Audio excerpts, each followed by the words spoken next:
श्री गुरुवे नमः।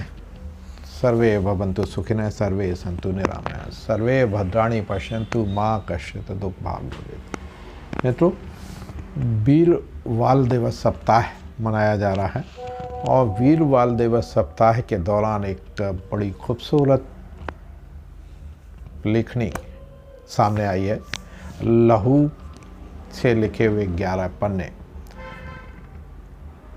काव्य संग्रह कर्नल पंकज सिंह द्वारा रचित काव्य संग्रह, जो वीर रस से ओतप्रोत है और इतिहास की जानकारी को साझा करता है, इतिहास को उजागर करता है, इतिहास को सृजित किया गया है और पुनर्जीवित किया गया है। उनके माध्यम से उन्होंने बहुत सुंदर कविताओं का और अपनी लेखनी का बहुत सुंदर उपयोग इसमें किया है।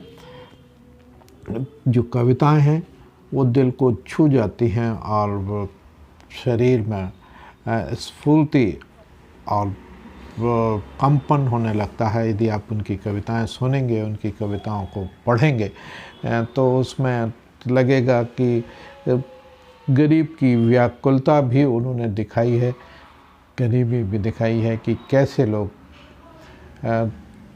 पत्तल में छोड़े हुए खाने को खाते हैं और अपनी भूख मिटाते हैं, यह भी उन्होंने दिखाया है।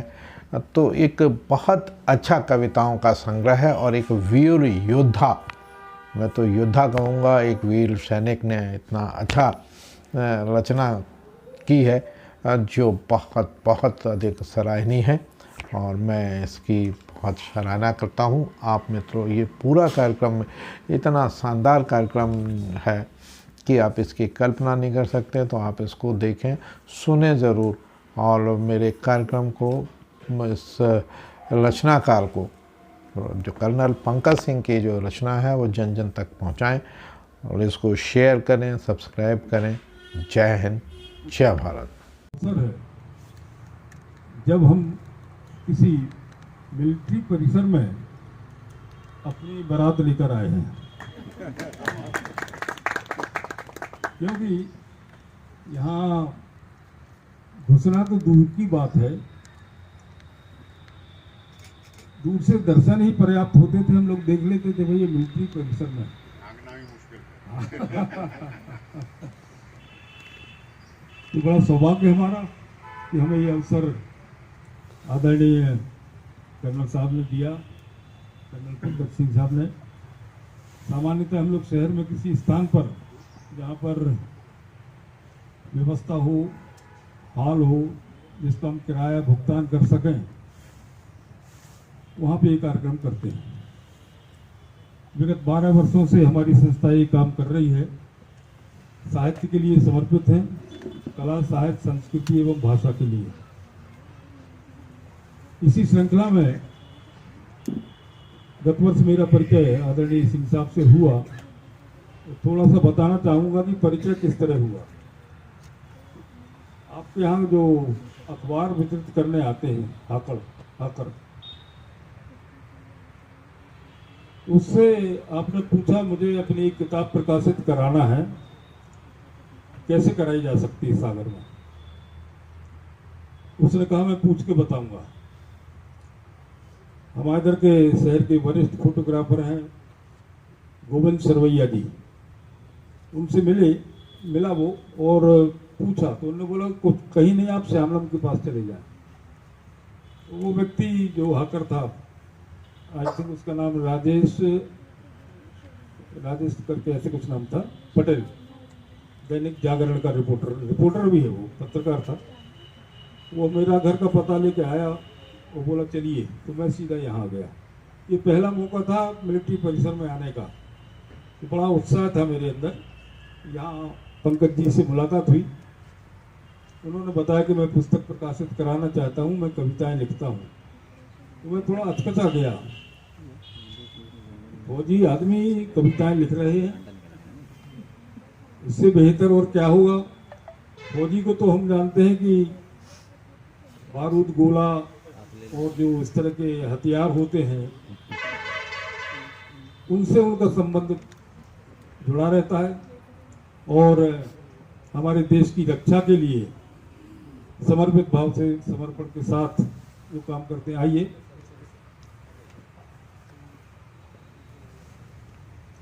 ऐसे आइए।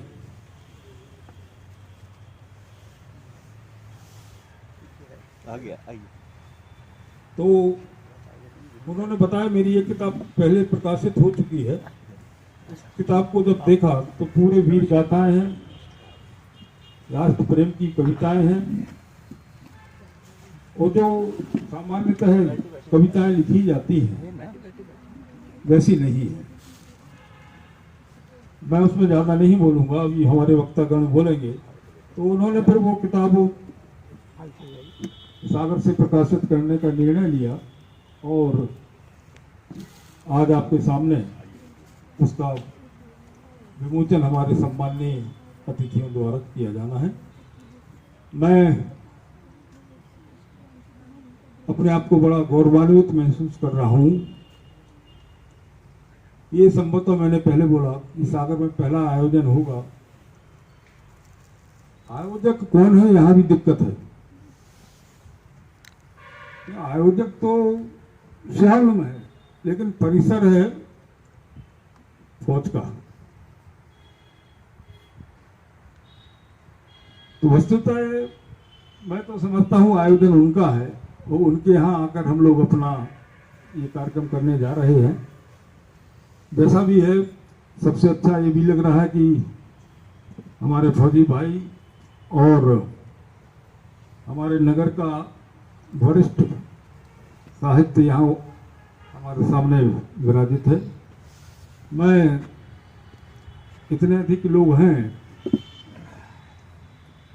उनके सबके नाम नहीं ले सकता हूँ ये मैं, लेकिन सबका हृदय से स्वागत करता हूँ और आपके लिए बहुत बहुत धन्यवाद भी देना चाहूँगा जो आप यहाँ पूछते पाछते या भगते भगाते।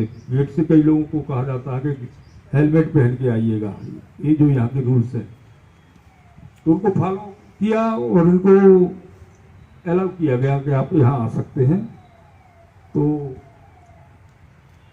अपने आदरणीय पंकज जी और सभी इस संस्था से जुड़े हुए हमारे फौजी लोग जो हैं, अधिकारीगण हैं, उन सबका स्वागत है। सभी हमारे साहित्य प्रेमी और साहित्यकार, साहित्य संस्कृति से जुड़े सागर के वरिष्ठ और जाने माने लोग हमारे बीच हैं, उन सबका स्वागत है। मैं ज़्यादा समय ना लेते हुए आमंत्रित करूंगा आज के कार्यक्रम को संचालन करने के लिए श्री प्रदीप पांडे जी, वो कृपया आए और कार्यक्रम का विधिवत संचालन करें। प्रदीप पांडे, आप सागर में एक संस्था है, यहाँ बहुत सी संस्थाएं बैठी हुई हैं। एक PRS वेलफेयर सोसाइटी नाम से संस्था है, उसके आप अध्यक्ष हैं, अच्छे वक्ता हैं और इस तरह के आयोजनों में इनकी सक्रियता हमेशा बनी रहती है। आइए पांडे। सभी को नमस्कार। असलियत में दादा के नाम ना लेने का बड़ा कारण है कि अभी कुछ दिन पहले आंखों की जांच कराने के लिए इंदौर गए थे। तो उस दौरान डॉक्टर ने बोला कि आपकी जो है सवा आंख है, मतलब 80% एक आंख चली गई है और 20% बाकी है।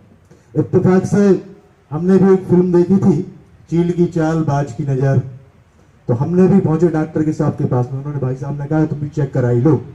तो हमने कहा डॉक्टर साहब मुझे तो चील की चाल भी समझ में आ जाती है और बाज की नजर भी दिखाई देती है।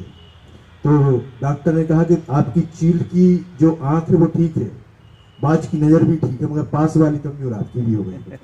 तो पास में सभी बैठे समस्त जितने भी लोग बैठे उन सबको मेरा प्रणाम नमस्कार, और जो दूर बैठे हैं उनके लिए भी नमस्कार। ये बड़ा ही गौरवपूर्ण करने वाला मंच है और ये सभा भी है कि क्योंकि यहाँ पर देश के बड़े बड़े लोग बैठे हैं। शाम में भी मिश्र जी बैठी हैं, शुक्ल मिश्र जी बैठी हैं, ये देश की बड़ी नृत्यांगना भी है, लेखिका भी है। श्री आशीष मिश्र जी बैठे हैं जो बहुत बड़े गायककार भी हैं। हमारे गुरु बैठे हैं पूज्य श्री सुरेश आचार्य जी, जो मतलब ये मान के चलो कि व्यंग्य के भीष्म पितामह है सागर के।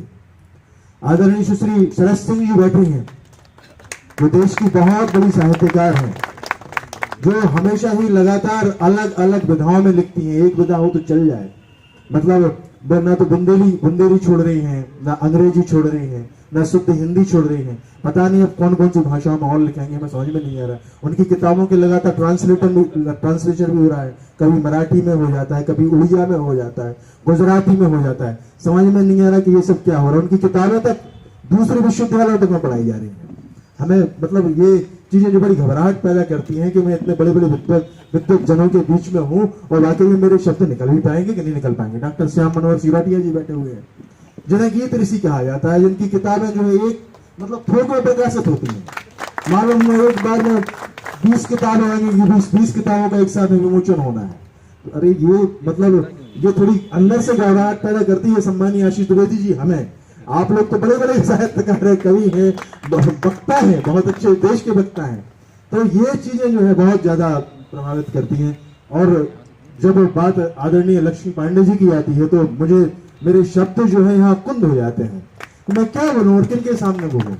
कहीं ऐसा ना हो कोई शब्द हमारे मुंह से गलत निकल जाए, मतलब भले ही अच्छे रहे लेकिन उनका जो वो पोस्टमार्टम हो, कहाँ हो, कैसे हो, ये समझ में ही नहीं आता। वो आदरणीय लक्ष्मी पांडे जी को मैं प्रणाम करता हूँ। पूरन सिंह जी बैठे हैं, बहुत ही अच्छे साहित्यकार हैं, जिन्हें सुनने के बाद हाँ मन प्रसन्न हो जाता है। मैं सभी को बुला लेता हूँ, फिर उसके बाद में बीच बीच में चर्चा करता रहूंगा। आज जो है बड़ा ही विशेष दिन है। पहली बात तो ये है कि ये दीपा जी बैठी हुई है, इन्हें फोन लगाया हमने कि वो कर्नल पंकज सिंह जी का की किताब का विमोचन है। कि कर्नल पंकज सिंह के जवान उनके साथ तो सुने थे हमने, ये कलम लेके कहां से आ गए? हमने कि नहीं ये कलम भी पकड़ते हैं, ऐसा नहीं है समय आने पर। तो आदरणीय पंकज ये दीपा जी कहने लगे, मैं बुलाना चाहूंगा अपने मंच को गौरव। एक बार सबके लिए जोरदार तालियां हो जाए, आपस में ही बजा लेना, क्योंकि इसके पीछे तर्क ये है कि मैं तालियां बजवाने वालों में से तो हूं नहीं। आप लोग अपने मन से जहां आपको लगे तो बराबर समय पर बजाते रहना। मैं बुलाना चाहूंगा आदरणीय कर्नल श्री रमाकांत शर्मा जी के लिए, जो हमारे बीच में बैठे हैं। बहुत ही अच्छे मतलब इन्हें जो है ये पैरा कमांडो स्पेशल फोर्स से है। यकीन जानिए ये वो फोर्स है जिनके लिए मतलब भारत सरकार जो है इस पर स्पेशल उत्तरदायित्व सौंपती है। तो मैं उन्हें मंच पर बुलाना चाहूंगा। आदरणीय श्री मैं बुलाना चाहूंगा आज के कार्यक्रम की अध्यक्षता कर रही आदरणीय डॉक्टर लक्ष्मी पांडे जी को, जो साहित्य सरस्वती की संपादक है, तो वही मंच पर है। मैं आराध देना चाहूंगा डॉक्टर सुश्री शरद सिंह जी के लिए, वरिष्ठ साहित्यकार हैं, कवित्री हैं, इनके बारे में हम बोल ही चुके हैं और भी आने वाले समय में हम बोलेंगे। श्री आशीष द्विवेदी जी बैठे हैं। अब इनके बारे में, चूंकि ये खुद ही इतने अच्छे वक्ता है, इतना अच्छा बोलते हैं कि इनके बारे में भी ज्यादा बोलना मतलब ये मान के चलो कि सूरज को रोशनी दिखाने जैसा है। सम्मानीय आशीष द्विवेदी जी, आप सभी से मेरा आग्रह है। आदरणीय श्यामलन के बारे में जरूर बताना चाहूंगा। श्यामलन दरअसल जो है सबको जानकारी है, लेकिन यहाँ के लोगों को भी पता चल जाए, ये सागर के चंद जो मतलब जो रिटायर्ड लोग हैं उनके माध्यम से बना, रिटायर्ड बुजुर्ग नहीं, रिटायर्ड युवाओं के द्वारा बनाया हुआ संस्था है। एक ऐसी संस्था है जो लोगों की मतलब जो मरने के बाद उनकी सभा, श्रद्धांजलि सभा कराती थी। धीरे धीरे करते इन लोगों ने अपने पैसे जोड़ के, पूरे पेंशनर से अपने पैसे जोड़ के हर रोज कार्यक्रम कराना शुरू कर दिए। नए जो दबे कुचले कवि हमारे जैसे दबे कुचले कवि हैं, उन सबको बाहर निकाल के उन्हें सम्मान दिलाना, उनकी कृतियों को सम्मान दिलाना, और ऐसे लोगों के लिए जो बाकायदा विद्वान है उन्हें सम्मान दिलाने का उत्तरदायित्व यदि किसी ने ले रखा है तो वह श्यामलन में ले रखा है। और जहां तक मैं समझता हूं कि यह पूरे देश का केवल एकमात्र ऐसा संस्थान है। मैं जहां दूर तक देखता हूं, बहुत मतलब जब आर्टिकल्स पढ़ता हूं, किताबों को पढ़ता हूं, तो दूसरा संस्थान दिखाई नहीं देता। गवर्नमेंट की साइट्स में भी ऐसा संस्थान नहीं दिखाई देता जो ऐसे पेंशनर्स हैं जो अपने जेब का पैसा लगाते हैं और लोगों की सेवाएं करते हैं, उन्हें ऊपर निखार के लाते हैं। और तो और यदि किताबों का खर्च ना हो पा रहा हो, पैसे आपके पास में ना हो, तो वो अपने जेब से पैसे भी लगा देते हैं। मैं अपने अतिथियों से आग्रह करूंगा, आदरणीय हमारे पूज्य श्री आचार्य जी से कि वही मंच पर आए, और मंच पर क्या सभी लोगों से आग्रह करूंगा श्री सरस्वती माता के सामने जो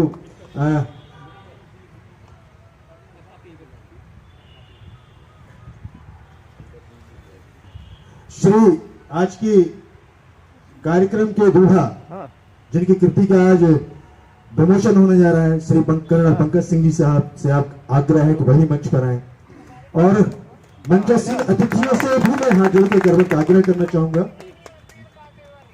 मैं मंच पर आने के पहले मैं निवेदन करना चाहूंगा आ जाइए आप। परम आदरणीय जो अपने श्री मखमनिया पे जो मिश्रा जी का रखी ना कि वे अपने व्रत को त्याग कर मेरे अनुरोध पर मंचासीन के सामने वाली सेना पुलिस को देख हाँ हाँ ठीक है।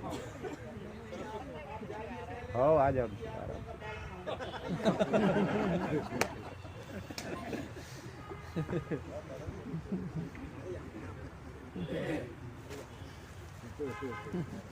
मैं सभी अतिथियों से आग्रह करूंगा कि मां सरस्वती के सामने रखी हुई समाई में के समक्ष उनके चित्र रखा हुआ है, उनके समक्ष दीप प्रज्वलन करने का कष्ट करें, साथ ही माल्यार्पण भी करें। समस्त अतिथियों से मेरा आग्रह है।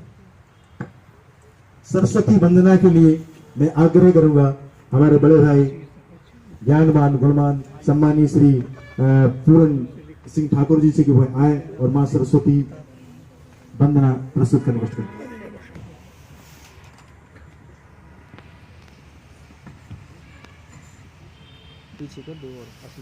हाँ, महाप्राण निराला जी की एक वंदना जो है मैं पढ़ने जा रहा हूँ।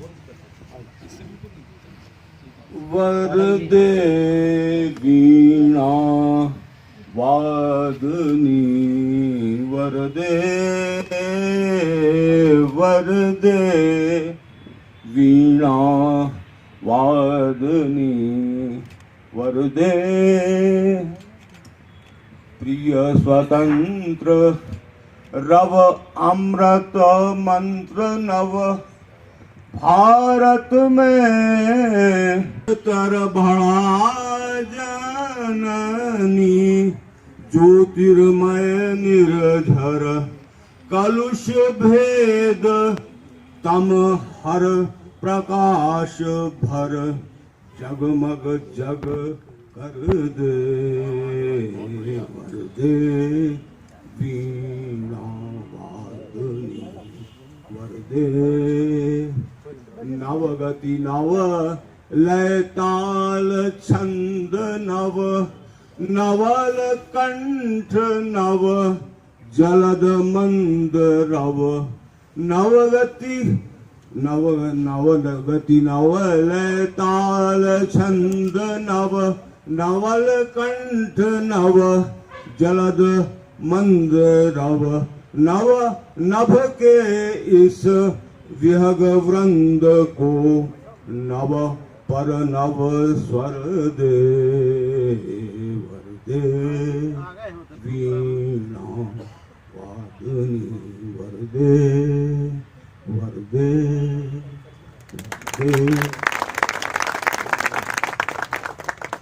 बहुत ही खूबसूरत मां सरस्वती की वंदना थी। मैं आग्रह करूंगा मेरे हमारे अतिथियों के स्वागत से पूर्व मैं आदरणीय श्री कर्नल पंकज सिंह जी से निवेदन करूंगा कि वो हमारे गुरु श्री आचार्य सुरेश आचार्य जी का पुष्पमाल से स्वागत करें।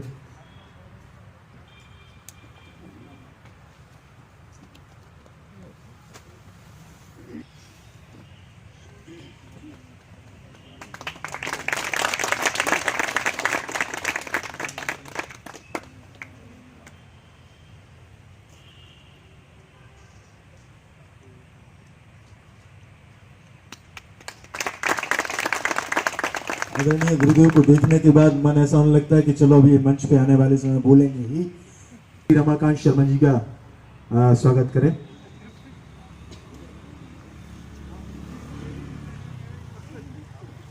कर्नल साहब के लिए एक पंक्ति जरूर याद आती है हमें, राम प्रसाद बिस्मिल जी की थी।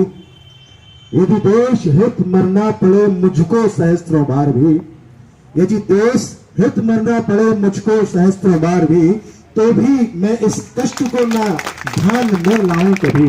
हे ईश भारतवर्ष में सतबार मेरा जन्म हो, कारण सदा ही मृत्यु का देशोपकारम कर्म हो।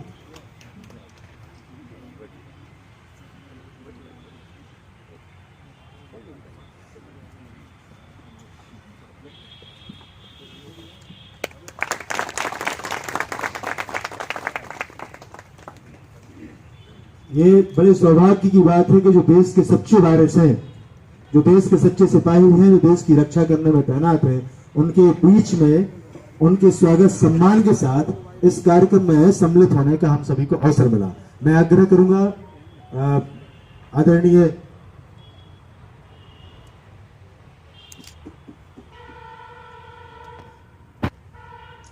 थोड़ा समय लगेगा, हो जाता है हमारे साथ कई बार। अब आवश्यकता है शुरुआत करते हैं मंचासीन अतिथियों की। मैं आग्रह करूंगा आदरणीय दीदी डॉक्टर चंचला दवे जी से कि वह आए और हमारे कार्यक्रम की अध्यक्षा डॉक्टर आदरणीय लक्ष्मी पांडे जी का स्वागत करें। दीदी चंचला दवे जी जो बहुत ही अच्छी साहित्यकार हैं, जिनकी मराठी और गुजराती के साथ हिंदी में भी साहित्य किताबें आ चुकी हैं।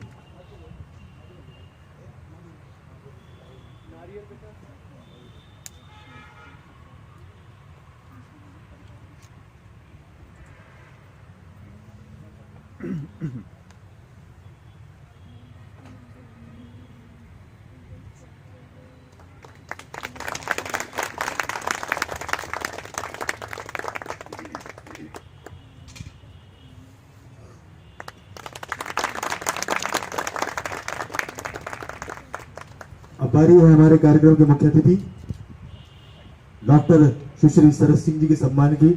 मैं आग्रह करूंगा जो आदरणीय श्री कर्नल पंकज सिंह जी की पत्नी है श्रीमती प्रतिभा सिंह जी कि वह आए और हमारे मुख्य अतिथि का स्वागत करें।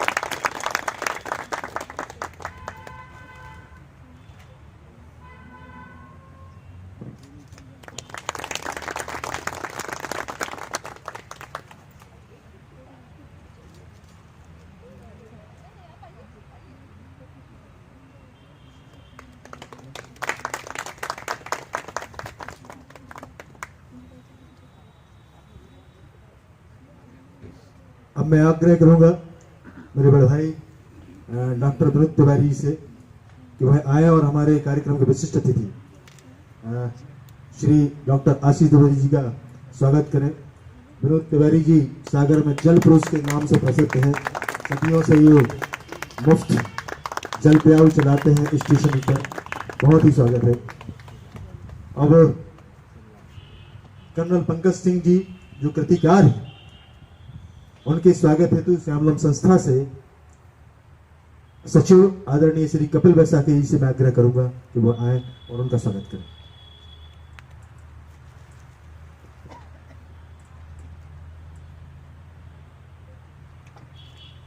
पंकज सिंह जी पंकज सिंह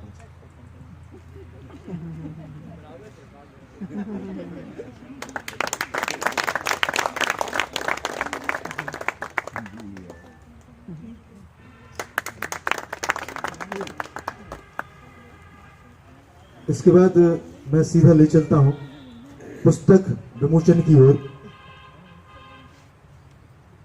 आदरणीय श्री उमाकांत मिश्र जी से मैं आग्रह करूंगा कि डायरेक्ट इसके बाद आगे पुस्तक विमोचन की ओर चला जाए कि बीच में रुका जाए।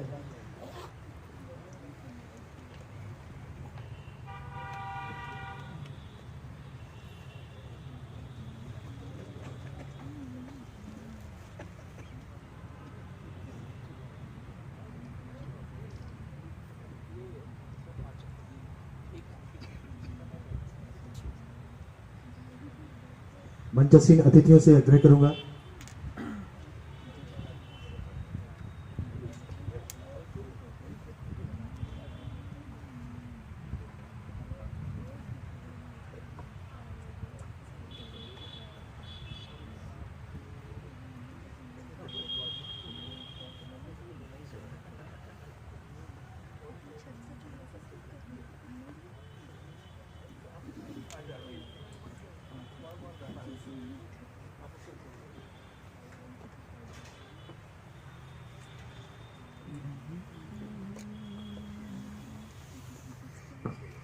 बल्कि मैं समझता हूँ ये बड़ा एक कठिन तप भी है, तपस्या भी है, जिसमें हम अपने शब्द तो देते हैं, अनुभव भी देते हैं। अनुभव देने के साथ जो जीवन में हमने किया है, जो हमारी भावना है, हमारी संवेदना है, जिन संवेदनाओं को हमने जिया है, उन संवेदनाओं को हम उतार के उसके किताब में, पुस्तक में भर देते हैं।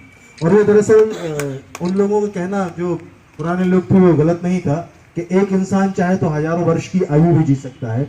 हजारों वर्ष की आयु जीने से तात्पर्य यह है कि यदि आप किसी व्यक्ति का या कई व्यक्तियों की किताबों का अध्ययन यदि आप एक साथ में कर लेते हैं, तो मैं समझता हूं कि उन किताबों का अध्ययन ही कई उम्रों के बराबर हो जाता है। ऐसे ही श्री कर्नल पंकज सिंह जी की ये किताब है, बहुत ही खूबसूरत किताब है, जिसमें कुछ संस्मरण मुझे भी अध्ययन करने का अवसर मिला था। मैं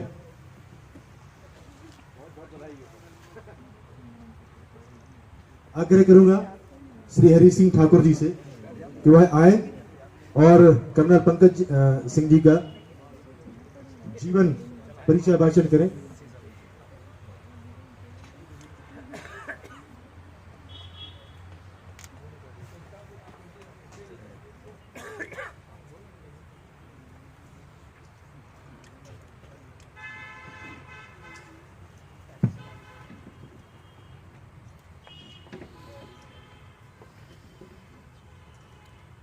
नमस्कार।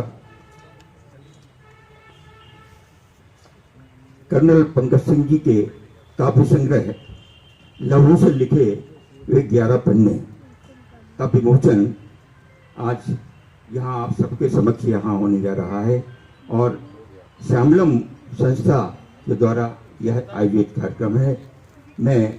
मुझे आदेश हुआ है कि कर्नल पंकज सिंह जी के जीवन परिचय के बारे में आपसे कहूं, तो मैं उनका जीवन परिचय आपके समक्ष प्रस्तुत कर रहा हूं। कर्नल पंकज सिंह जी पूर्वी उत्तर प्रदेश के एक संभ्रांत जमींदार परिवार से आते हैं। भारत के स्वतंत्रता संघर्ष में इस परिवार का गहरा योगदान रहा है। पंकज सिंह जी ने सीनियर स्कूल परीक्षा में विज्ञान विषय के साथ बेंगलुरु क्षेत्र में टॉप किया। इंजीनियरिंग व मेडिकल के लिए योग्य होने के बावजूद आपने राष्ट्रीय रक्षा एकेडमी को चुना। वे 21 वर्ष की उम्र में भारतीय सेना में कमीशन हुए। वह पिछले 28 वर्षों से भारतीय सेना में अपनी सेवाएं दे रहे हैं। आप जम्मू कश्मीर, कारगिल युद्ध व सुदूर उत्तर पश्चिम में तैनात रहे हैं। जीवन के विविध आयामों में श्री पंकज सिंह जी का उनका बहुत योगदान रहा है। उनकी रुचि, उनकी विशेषता रही है। जैसे उनकी जो शिक्षाएं हैं वो एमएससी शस्त्र विज्ञान में, एमएससी रक्षा एवं सामरिक विषय में, एमए प्राचीन भारतीय इतिहास विषय से, एमबीए वाणिज्य विषय से आपने किया है। एमबीए किया है आपने सूचना प्रौद्योगिकी से। वे सेना के प्रतिष्ठित defence services staff college Wellington के लिए भी चयनित हुए। कर्नल सिंह जी एक प्रमाणित पायलट भी रहे हैं।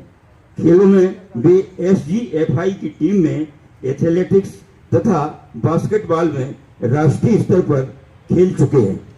साहित्य के क्षेत्र में वे हिंदी व अंग्रेजी दोनों में लिखते हैं। लहू से लिखे वे 11 पन्ने उनकी दूसरी प्रकाशित पुस्तक है, जिसका आज यहाँ विमोचन होने जा रहा है। संस्कृति मंत्रालय भारत सरकार द्वारा पुरस्कृत है तथा सृजन साहित्य सम्मान से भी आप सम्मानित हैं। और उनकी जो सहधर्मी है श्रीमती प्रतिभा सिंह जी हमारे समक्ष यहाँ विराजित हैं। मैं उनको प्रणाम करता हूँ। वे आपकी पत्नी हैं और उनकी बिटिया जो तेजस्वी सिंह है वो भी यहाँ पर है। मैं आप सभी का स्वागत करता हूँ। उनका यह संक्षिप्त जीवन परिचय हमने आपके समक्ष प्रस्तुत किया। इस अवसर पर साहित्य समाज की ओर से आपको बहुत बहुत शुभकामनाएं और बहुत बहुत बधाई। धन्यवाद।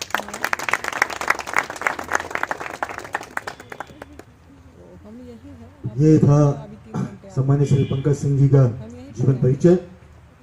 यहाँ पर कई संस्थाएं भी बैठी हुई हैं, जैसे श्री आर के तिवारी जी हैं, अध्यक्ष हैं प्रबुद्ध पाठक मंच के। अंबिका प्रसाद यादव जी हैं, अध्यक्ष हिंदी साहित्य सागर के। डॉक्टर अंजना चतुर्वेदी तिवारी हैं, अध्यक्ष हैं महिला साहित्य सृजन मंच की। आ रहे हैं। श्री हरि सिंह ठाकुर, अध्यक्ष प्रीत एवं स्वर संगम संस्थान से। वीरेंद्र सिंह जी राजपूत अभी आपके बीच में थे ही थे, बुंदेलखंड हिंदी साहित्य विकास मंच से। अरुण दुबे, श्री अरुण दुबे सर हैं, सेवानिवृत्त हैं, एसडीओ रहे हैं पुलिस, वे मध्य प्रदेश के अध्यक्ष हैं तुलसी साहित्य अकादमी की। और भी अनेक संस्थाएं हैं जो हमारे बीच में मौजूद हैं। मैं आग्रह करूंगा डॉक्टर श्री नलिन जैन साहब से कि वह आए। और दरअसल ये एक पहला, मुझे लग रहा है कि अपने आप में पहला समय है ये, जब एक व्यक्ति के ऊपर दो लोगों ने एक साथ गद्य और पद्य में अभिनंदन पत्र लिखे हैं। तो मैं सबसे पहले आग्रह करना चाहूंगा डॉक्टर नलिन जैन साहब से कि वह आए और जो उनके बारे में कविता लिखी है श्री पंकज सिंह जी के लिए अभिनंदन पत्र थे वह पढ़े। श्री नलिन साहब।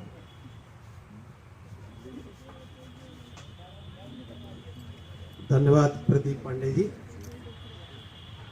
और मैं मंचासीन तथा सामने विराजे सभी साहित्य प्रेमियों का हार्दिक स्वागत करता हूं, धन्यवाद करता हूं कि आप सभी इस परिसर में हैं। और क्योंकि एक सैनिक के लिए अभिनंदन पत्र, वो भी उसकी पुस्तक के ऊपर लिखना थोड़ा कठिन काम, जबकि आपको उनका स्वभाव ही ना मालूम हो, लेकिन मैंने प्रयास किया है। तो निश्चित रूप से आप सुने और हो सके तो सराहना भी करें।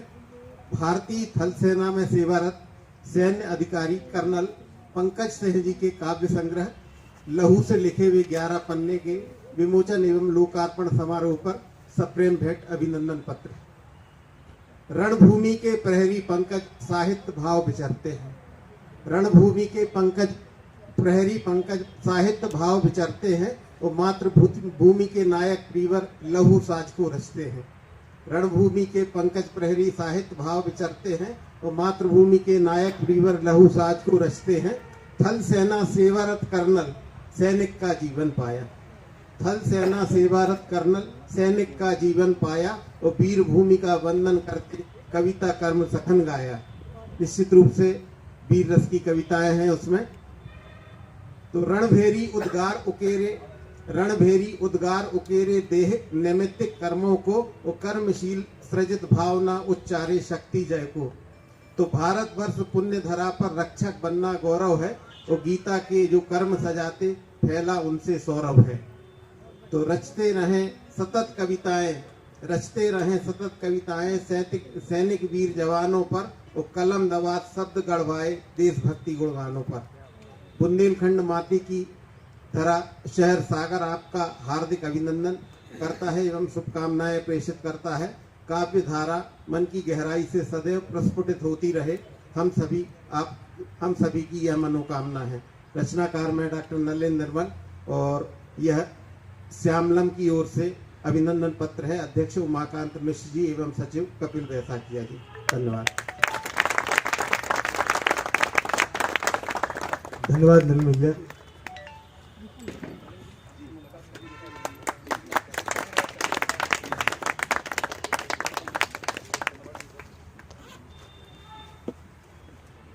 अब मैं आग्रह करूंगा श्री मुकेश तिवारी जी से कि वह भी आए और अभिनंदन पत्र का वाचन करें। लेकिन मेरा एक आग्रह और भी है श्यामलम संस्था और मंचासीन अतिथियों से कि श्री सिंह का सम्मान संस्था द्वारा और मंच द्वारा जरूर किया जाए जो बाकी है। और तब तक मैं आग्रह करूंगा, अच्छा अभिनंदन पत्र के लिए श्री मुकेश तिवारी जी आग्रह करूंगा वो है और अभिनंदन पत्र का वाचन करें।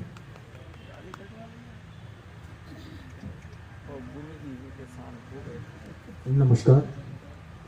सम्मानीय मंच को प्रणाम करते हुए उपस्थित सभी को यथायोग्य सादर प्रणाम करता हूँ और कर्नल पंकज सिंह जी के अभिनंदन पत्र का वाचन करता हूँ। अभिनंदन पत्र। अद्वितीय व्यक्तित्व के धनी एक महान सैनिक कर्नल पंकज सिंह प्रेरणादायक लेखक।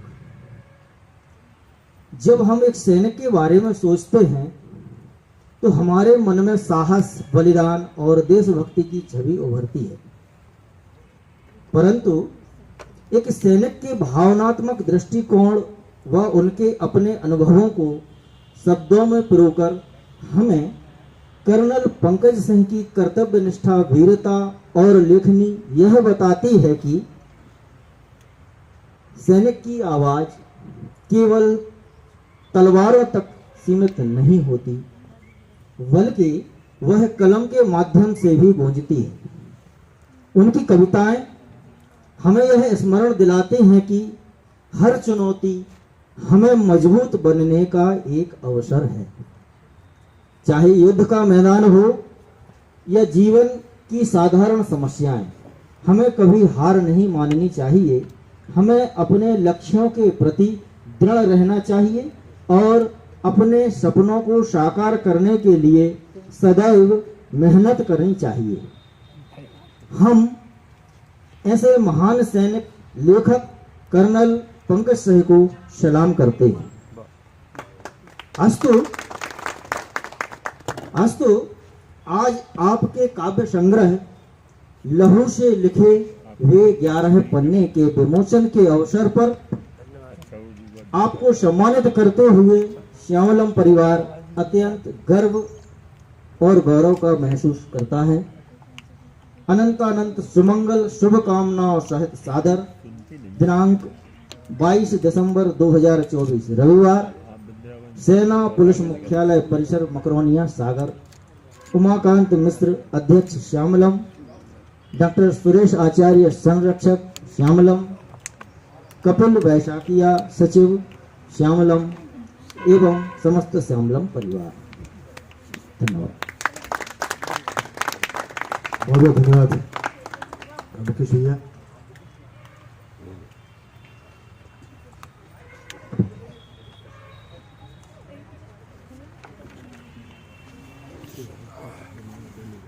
डॉक्टर गजाधर सागर जी,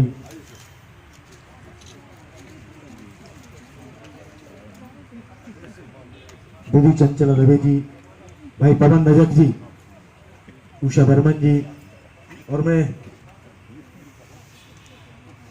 आदरणीय शिवरतन यादव जी, डॉक्टर विजयलक्ष्मी चौबे जी, पीएम मिश्रा जी, अंबिका प्रसाद यादव जी,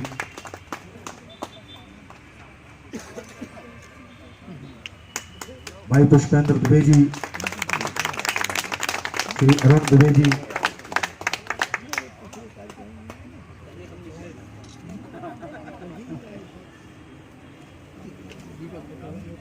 डॉक्टर अमर जैन साहब,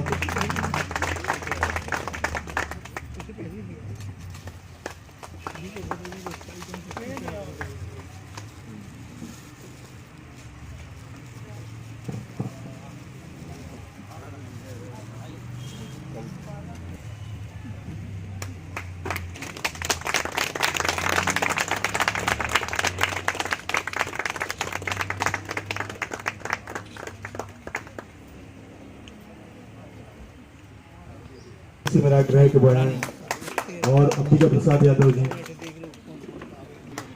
विकास मंच मध्य प्रदेश, तुलसी साहित्य अकादमी से श्री अरुण दुबे जी, स्वर संगम से हरि सिंह ठाकुर जी, महिला साहित्य मंच से अन्य चतुर्वेदी जी और चंचल दुबे जी, हिंदी साहित्य संस्था अंबिका प्रसाद यादव जी, प्रबुद्ध पाठक मंच से श्री आर के तिवारी।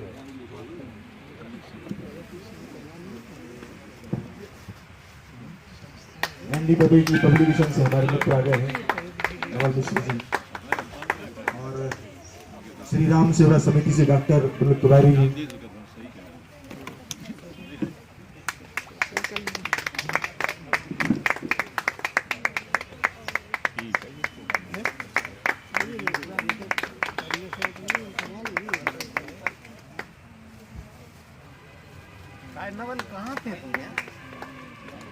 सत्यम संग्रहालय से अग्निहोत्री जी बैठे हुए हैं।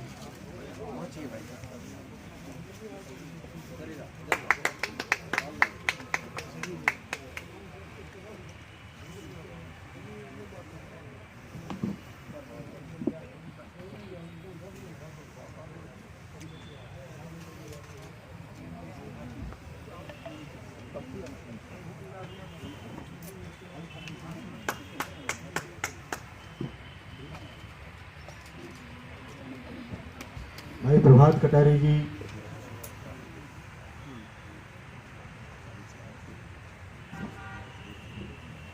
दादा रमेश दुबे जी,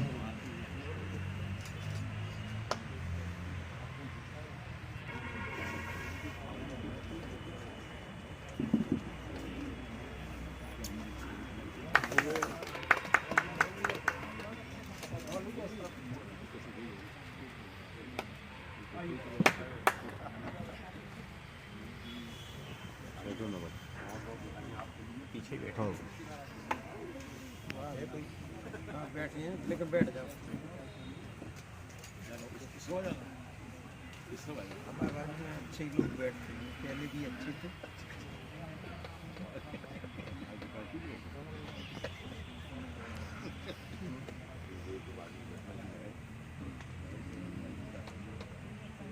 बाएं तरफ अच्छे ज़्यादा अच्छे लोग बैठते भैया अपन दूध तो उस बात को मचाते ही संचालन करने वाले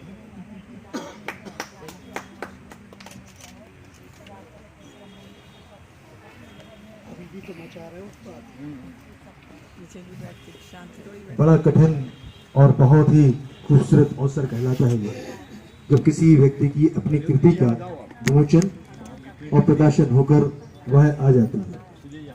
और आज सम्मानीय कर्नल पंकज सिंह जी की किताब भी हमारे बीच में आ गई है। कर्नल पंकज सिंह की कविता पढ़ रहा था भगत सिंह के बारे में, जिसके बारे में बीच बीच में जरूर चर्चा करता रहूंगा। तो याद आया मुझे वो क्षण भी जिस समय डायर ने फायर कहा होगा।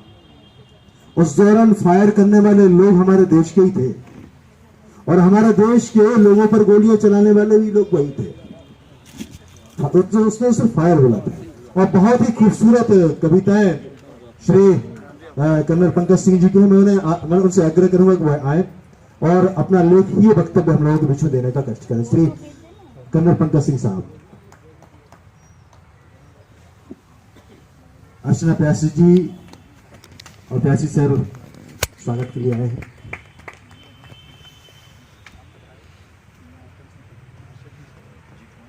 अब कर्नल पंकज जी से आग्रह है कि वह और अपना वक्तव्य उस पर भी आप चले जाओ वो तो सही है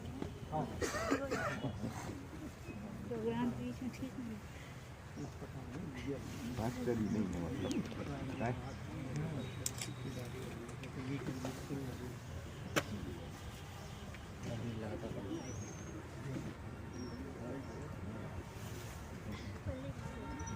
आदरणीय अपने शौर्य के लिए सेना मेडल से अलंकृत कर्नल रमाकांत शर्मा,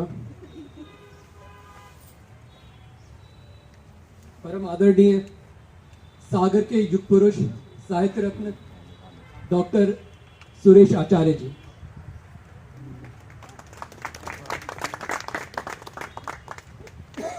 परम सम्मानीय श्री उमाकांत मिश्र जी, डॉक्टर शरद दीदी, डॉक्टर लक्ष्मी पांडे बहन, डॉक्टर आशीष द्विवेदी जी, यहाँ उपस्थित देवी सरस्वती के साधकों, देवी और सज्जनों, आज का यह विमोचन समारोह तो एक बहाना है। यह तो हमने एक मौका बनाया है कि आप सब साहित्य की विभूतियों और साहित्य प्रेमियों का इस परिसर में हम सम्मान कर सकें। यह मेरा सौभाग्य है कि मेरा परिचय आप सबसे हुआ और साहित्य क्षेत्र के इतने सम्मानित, इतने वरिष्ठ विदुषियों और विद्वानों का मुझे स्नेह प्राप्त हुआ, प्रेम प्राप्त हुआ। आप सब ने इतने प्रेम से मुझे अपना लिया। आप सब इस कार्यक्रम में पधारे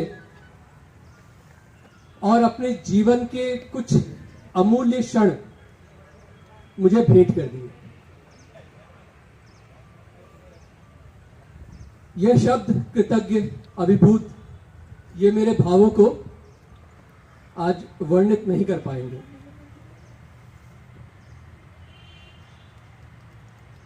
शरद दीदी, आपसे मेरा परिचय भी नहीं हुआ था और आपने मेरी पहली पुस्तक की समीक्षा लिखी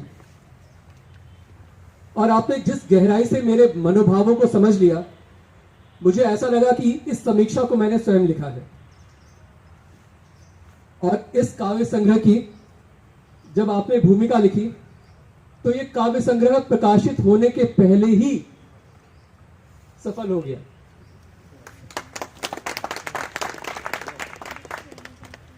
डॉक्टर लक्ष्मी पांडे मैम, मैं आपसे जब भी मिला आपके धीर गंभीर व्यक्तित्व से मैं प्रभावित होता रहा। आपने अपने स्नेह सिक्त शब्दों से मुझे हमेशा प्रोत्साहित किया। डॉक्टर द्विवेदी जी, आपकी असीम ऊर्जा का मैं कायल हो गया हूं और आपका आदर्श व्यक्तित्व सच में अनुकरणीय है।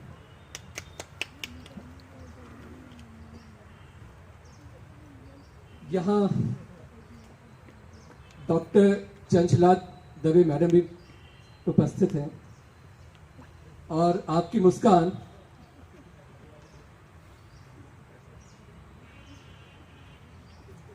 और आपके नेत्रों से बरसते आशीष में भीग के मैं हमेशा तृप्त हो गया हूं।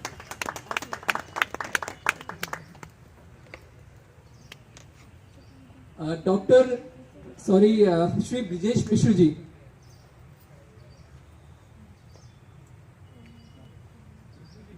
स्वागत है आपका।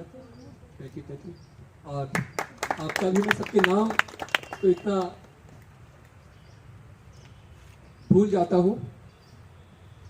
और श्री नवल किशोर जी, नवल किशोर मिश्र जी, हाँ, ये आप ही इस पुस्तक के प्रकाशक हैं और आपकी निष्ठा और लगन को मैं प्रणाम करता हूं। देखिए, वर्तनी में अशुद्धि, हमें लगा कि हिंदी माता के चेहरे पर ये चिंता की लकीरें हैं और आपने जिस लगन से इन अशुद्धियों को दूर किया और जो आपने श्रम किया, उसके लिए आपका बहुत बहुत धन्यवाद। यहां सबका नाम लेना असंभव होगा, परंतु एक नाम जिसमें सारे नाम समा जाएंगे वह है परम आदरणीय सम्मानीय श्री उमाकांत मिश्र जी का। आप नागार्जुन के बाबा बटेश्वर नाथ के आप जीवंत रूप हैं, मानव रूप हैं और सागर के साहित्यकार आपके ही सूत्र से सब बंधे हुए हैं। सागर शहर सदा आपका ऋणी रहेगा।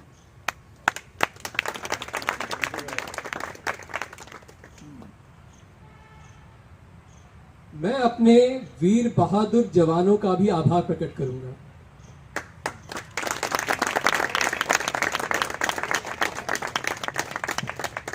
जवानों का हम लोग भी आभार प्रकट करते हैं।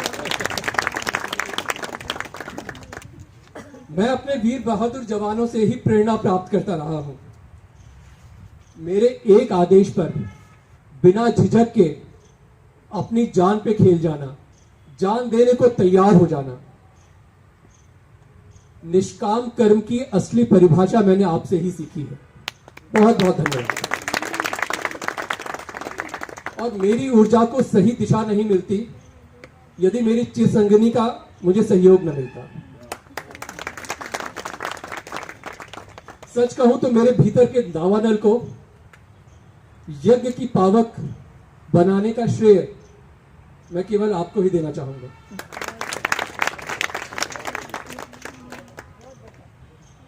और जिस श्रम से मेरी प्यारी बिटिया ने इस पुस्तक का आवरण पृष्ठ ईआई की मदद से तैयार किया, आप सबने देखा ही। साहित्यकार साहित्य तो लिखते ही हैं, और क्यों लिखते हैं? क्योंकि वे समाज के प्रति अपने दायित्व को समझते हैं, एक आदर्श समाज बनाने में अपना योगदान देते हैं। वे अपने अर्जित ज्ञान पर कुंडली मारकर नहीं बैठते, वे उसे समाज में बांटना चाहते हैं, किसी अहम भाव से नहीं, परंतु एक कल्याणकारी भाव से।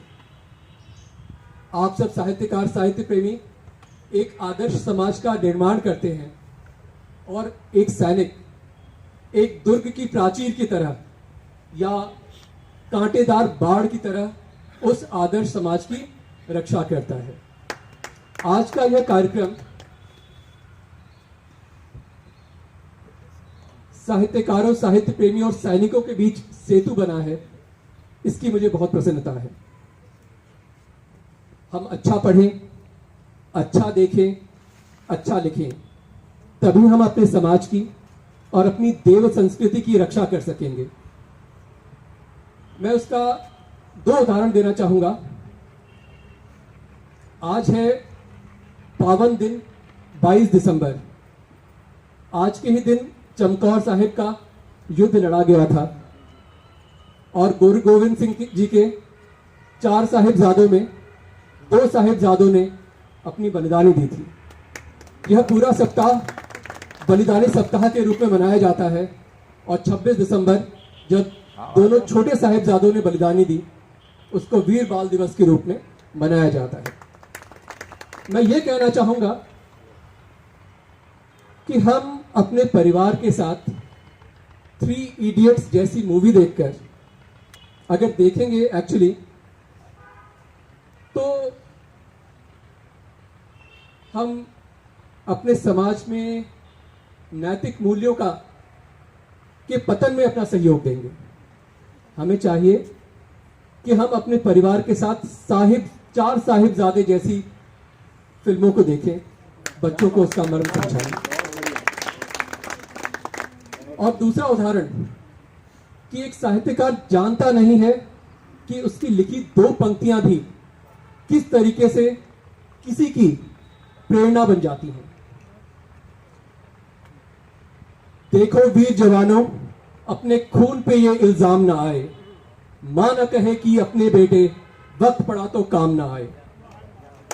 गीतकार आनंद बख्शी जी को यह एहसास नहीं होगा जब उन्होंने ये पंक्तियां लिखी होंगी कि कभी कितने भी सालों बाद सीमा पर जवानों के लिए ये पंक्तियां कितनी प्रेरणा का काम करेंगी। मुझे कहा गया कि मैं अपने इस संग्रह से कुछ कविताओं का पाठ करूं। सभी कविताएं बहुत प्रिय हैं, परंतु मैं एक कविता की कुछ पंक्तियों को ही पढ़ूंगा। और ये पंक्तियां हैं राजस्थान के उस वीर सुजान सिंह और उसकी नवविवाहित पत्नी जो अभी डोली में थी। डोली विवाह के उपरांत उनके घर आ रही थी, और तभी बर्बर आक्रमण के विरोध में सुजान सिंह, जो उस वक्त मात्र 18 वर्ष का था, खुद लड़ने के लिए, युद्ध करने के लिए उद्यत हो उठा।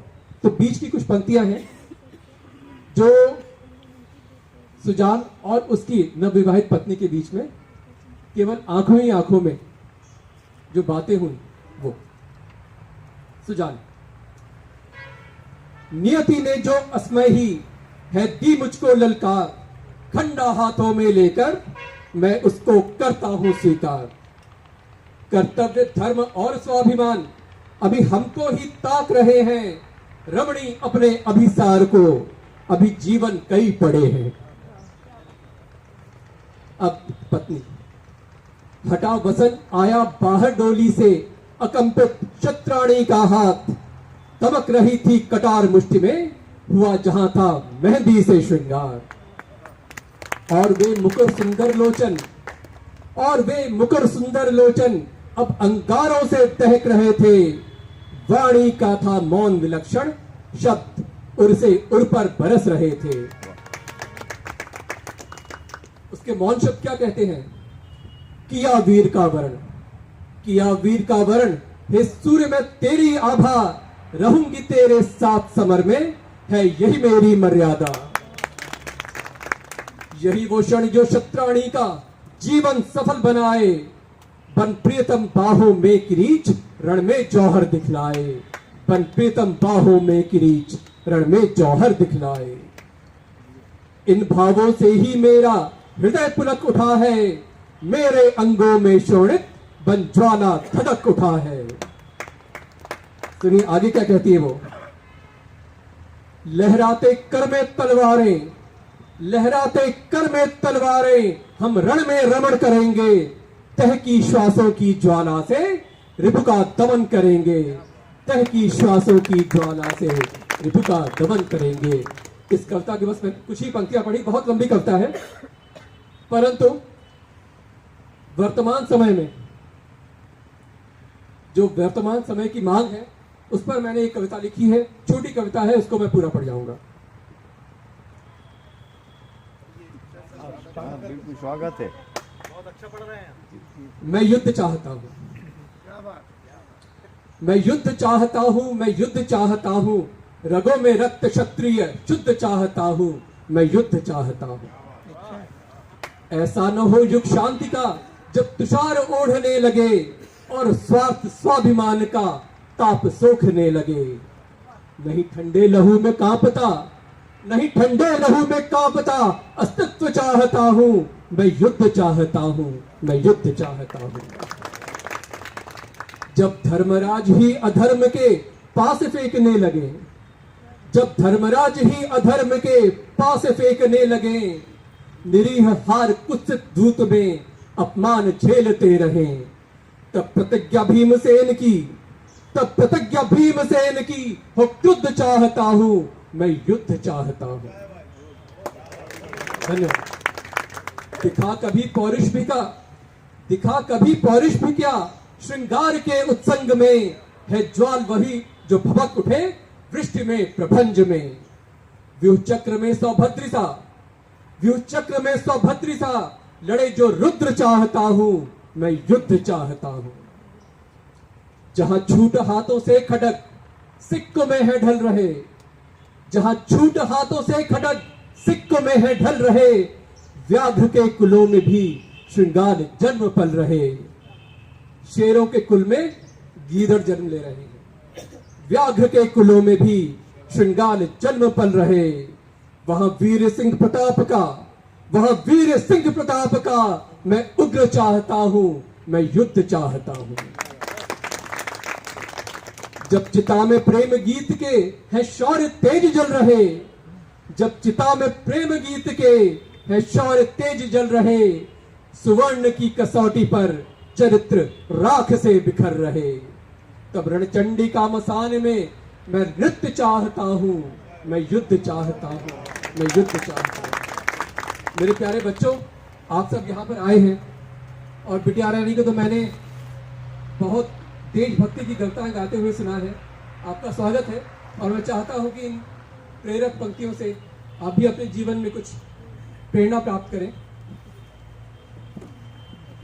मैं यहाँ पर अपनी वाणी को विराम दूंगा, ईश्वर से इस प्रार्थना के साथ कि एक दिन तो हम सबको जाना है, परंतु हम सबका जीवन इतना सफल हो, इतना सफल हो कि शरीर त्याग के बाद हमारे कर्मों के प्रबल ताप से हमारी चिता स्वयं ही दधक उठे। आप सबका बहुत बहुत धन्यवाद। जय हिंद। क्या कहने पंकज सिंह जी, आपको सुनकर जो है दिल खुश हो गया। पंकज सिंह जी को पहली बात तो यह है कि जब चेहरा देखते हैं उनका तो लगता है कि बहुत ही गहरे और संवेदनशील व्यक्तित्व है ये। और हकीकत बात यह है कि मेरा ज्यादा इंटरेक्शन तो हुआ नहीं, बस इतना ही हुआ है कि इनसे इनका चेहरा ही देखा है और दूसरी मुलाकात है हमारी, तीसरी मुलाकात। अभी सुजान सिंह जी का नाम आया था, हालांकि वो क्रांतिकारी थे, लेकिन एक सुजान सिंह और थे देश में जिनके बेटे थे सुभा सिंह। और जिनके नाम, जिन्होंने पूरी की पूरी दिल्ली जो है, ऐसा माना जाता है कि पूरी दिल्ली उनके द्वारा बसाई गई है। दिल्ली में जो जिसे रायसीना हिल्स बोलते हैं, रायसीना हिल्स जो है पूरी की पूरी सुभाष सिंह की थी। लेकिन क्या करिश्मा था कि जिस दिन सुभाष सिंह मरे थे, उस दिन उनकी लाश पर लोगों ने थूका था, उन्हें कफन नहीं दिया गया था।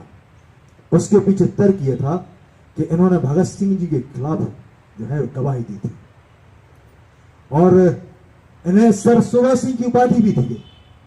और एक और थे जो हमारे ही देश के थे, नाम याद नहीं आ रहा हमें, जिन्होंने भगत सिंह जी के खिलाफ गवाही दी, लेकिन हमारे देशवासियों ने सिर्फ यही न्याय किया है कि उनकी लाश पर सिर्फ थूका है, उन्हें कफन भी नसीब नहीं हुआ, कफन भी नहीं दिया गया। और उन सुभाष सिंह के लड़के थे खुशवंत सिंह जी, जिन्होंने इतिहास को बदलने की वाकई बहुत कोशिश की।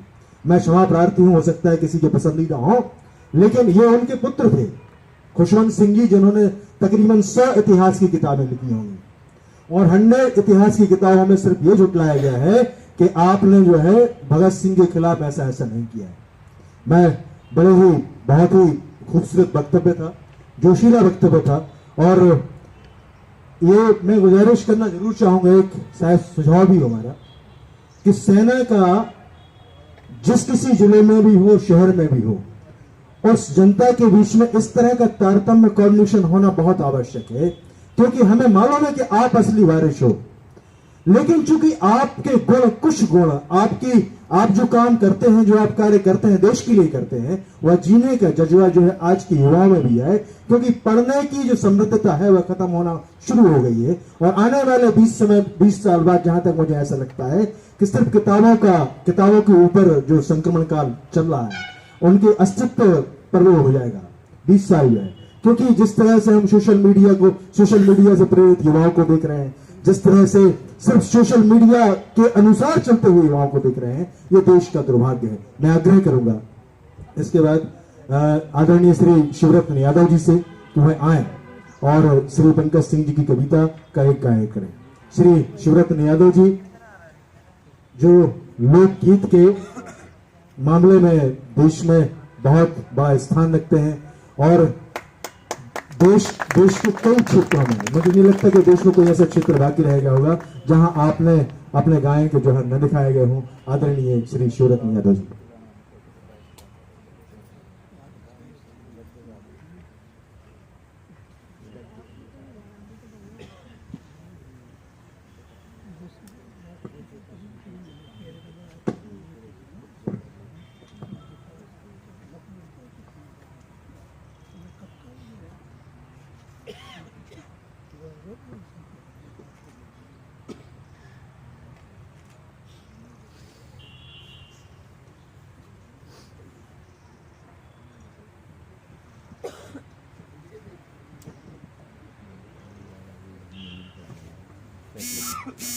नमस्कार।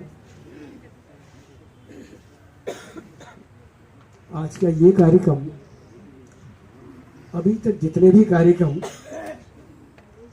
संस्था द्वारा किए गए हैं उसमें और इसमें बड़ी विलक्षणता है, बहुत विलक्षणता है।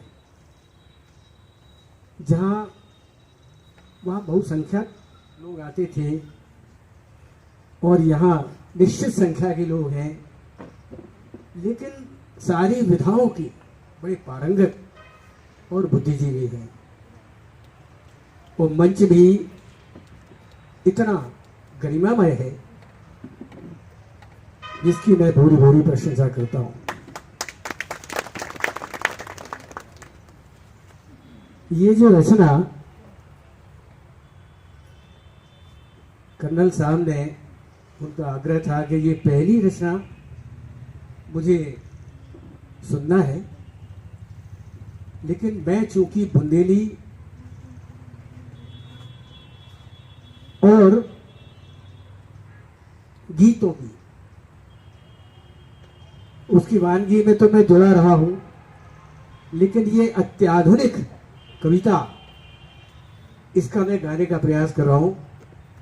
संभवतः सफल हो जाऊं और अगर ना हो पाऊं तो मुझे क्षमा करना। अरे किस व्याधि से व्याकुल धरा पर बैठ कर देख रहे हो व्याप ऊपर व्योम को कुछ याद आया क्या तुम्हें छूटा हुआ या किसी शोक में संतप्त हो जो ये द्वंद अंतस में छिड़ा ये शंका का विश्वास से संग्राम है क्या मार्ग और गंतव्य में कोई भेद है कभी अवशिष्ट भी हो सका है पूर्ण क्या किसी लक्ष्य की इच्छा भी सत्य कितनी व्यर्थ है चुना जो मार्ग है तुमने उसी का अर्थ है तत्व है पथ का उसी की पुण्यता तत्व है पथ का उसी की पुण्यता विभागंतव्य की ठहरी हरि के हाथ में क्या श्रम सारा था तेरा इस आस में कि सुख समस्त गंतव्य पर पूर्ण हो और वे इस गतियां सुखद बनी जो मार्ग में क्या सभी के व्यर्थ का उत्ताप थे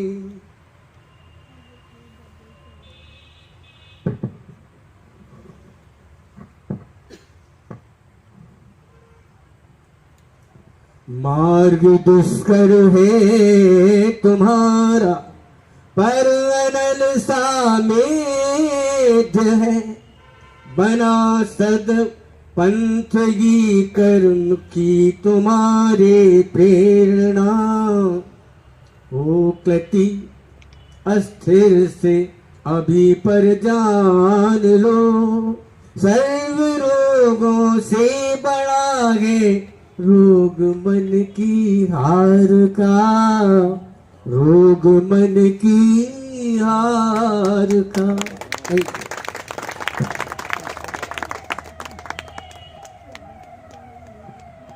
दादा की आवाज में ही जादू है मतलब इतनी खूबसूरत आवाज और आवाज के साथ में बहुत ही शानदार गायकी। अब कार्यक्रम के हम दूसरे चरण में आ चुके हैं और मैं बुलाना चाहूंगा इससे पहले बुलाऊं हमारे सामने ब्रजेश मिश्र साहब भी उठे बैठे हैं जो अंतर्राष्ट्रीय गायक हैं सांबवी शुक्ला जी भी बैठी हुई हैं मिश्री भी बैठे हुए हैं ये लोग बड़े क्रिएटिव इंटरनेशनल क्रिएटिव फाउंडेशन चलाते हैं। मैं इससे पहले बुलाऊं उनके लिए जिस व्यक्ति के बारे में बार बार चर्चा करता हूं और मेरे पसंदीदा पात्र भी हैं वो उनकी छोटी सी कहानी एक शेर के साथ में उन्हें बुलाऊंगा मैं। वो वही पुरानी कहानी है कि जब एक अंग्रेज ने बहादुर शाह जफर के लिए पत्र लिखा कि बहादुर शाह जफर मतलब बिल्कुल वो भी दादा उमाकांत मिश्र टाइप के थे वो भी 77 साल के ये भी 77 साल के तो उन्हें लेटर लिखा और कहा कि दम दमे में दम नहीं अब खैर मांगो जान की। दमदम मतलब हमारे देश की तोप का नाम था भारत की जो तोप थी उसका पहला नाम था दमदम। दमदमा में दम नहीं अब खैर मांगो जान की ऐ जफर ठंडी हुई है तेग हिंदुस्तान की। तो बहादुर शाह जफर भी गजब के शायर थे उन्हें पढ़ने के बाद ही मजा आ जाता है कि एक वृद्ध आदमी मिट्टी लेके गया था हमारे देश से कि हमें अगर आप दफनाओ देसी मिट्टी में दफनाना तो उन्होंने लिखा है यहाँ से रेखते में बू रहेगी जब तलक गाजियों में बू रहेगी जब तलक ईमान की गाजियों में बू रहेगी जब तलक ईमान की तख्त लंदन तक चलेगी तेग हिंदुस्तान की। मैं इन शब्दों के साथ बुलाना चाहूंगा मेरे प्रिय साथी भाई जो ओजस्वी वक्ता है श्री आशीष द्विवेदी जी को बुलाएं और अपने वक्तव्य प्रस्तुत करें। श्री आशीष द्विवेदी।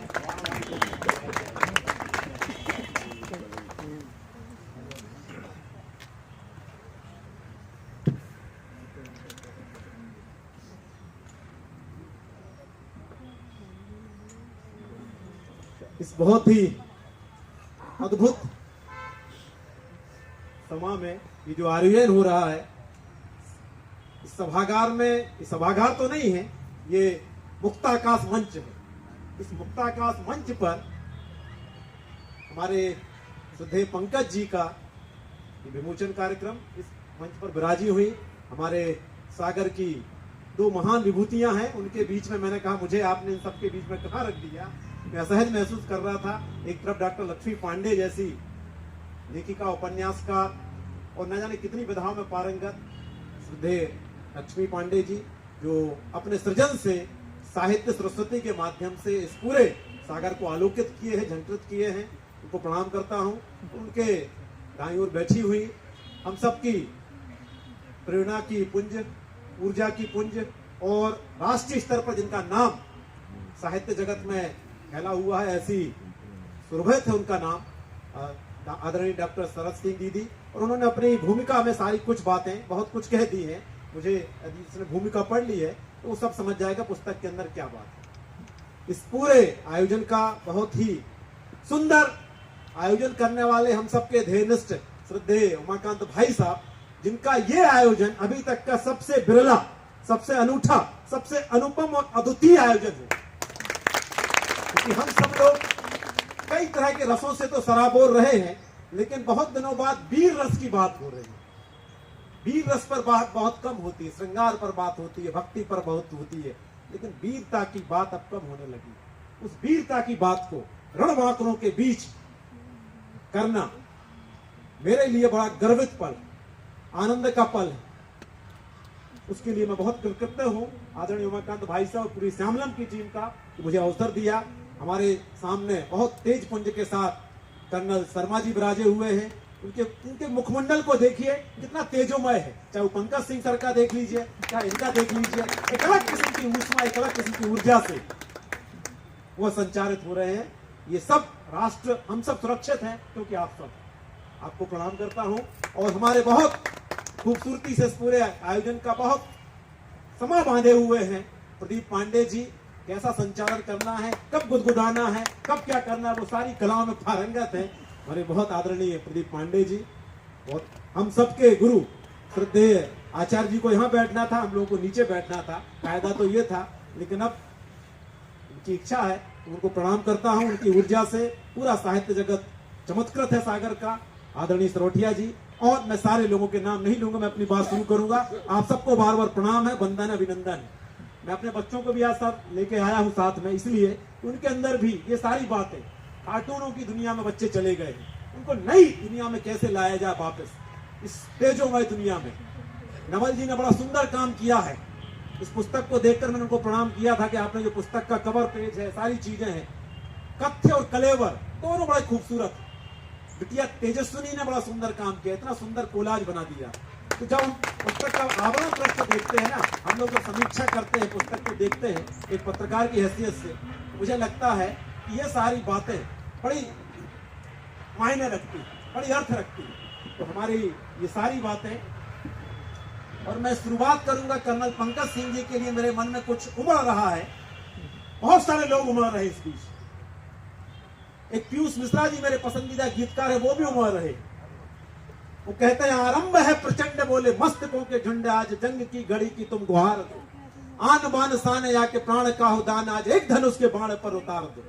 आरंभ है प्रचंड, मौत अंत है नहीं तो मौत से भी क्यों डरे, ये जाके आसमान में दहाड़ दो। ये जो भाव मेरे उमड़ रहे यहाँ बैठने के बाद, मुझे दादा माखनलाल चतुर्वेदी जी भी याद आ रहे हैं। वो कहते हैं, पुष्प की अभिलाषा में कहते हैं, चाहे नहीं मैं सुरबाला के गहनों में गूथा जाऊं, चाहे नहीं प्रेमी माला में बिंद प्यारी को ललचाऊं, चाहे नहीं देवों के सर पर हे हरि डाला जाऊं, मुझे तोड़ लेना बनमाली उस पथ पर तुम देना फेंक, मातृभूमि पर शीश चढ़ाने जिस पथ जाए वीर है।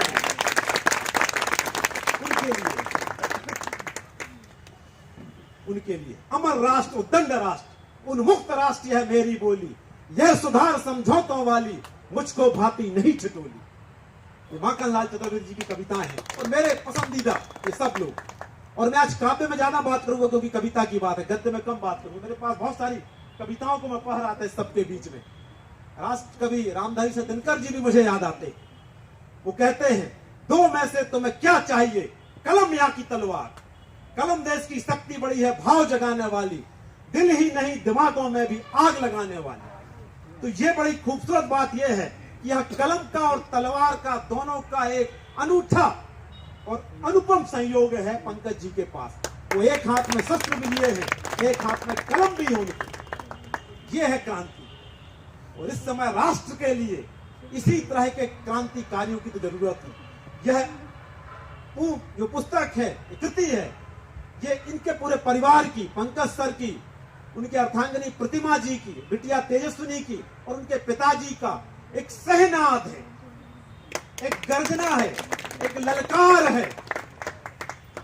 पूरे राष्ट्र के जो छद में देश में बैठे हुए बहरूपिये हैं, उन सबके लिए भी, इस राष्ट्र के अंदर भी हैं और राष्ट्र के बाहर सीमा के पार भी हैं, उन सबके लिए ललकार है।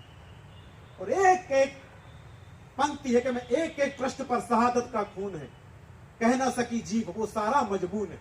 इतनी सारी बातें जो उनके अंतर चेतना में है, उनके पोर पोर में, रोम रोम में जब मैं उनसे मिलता हूं तो देशभक्ति की जो धड़कन है, राष्ट्रीयता की जो वेव्स है, स्पंदन है, उसको मैंने बहुत नजदीक से महसूस किया।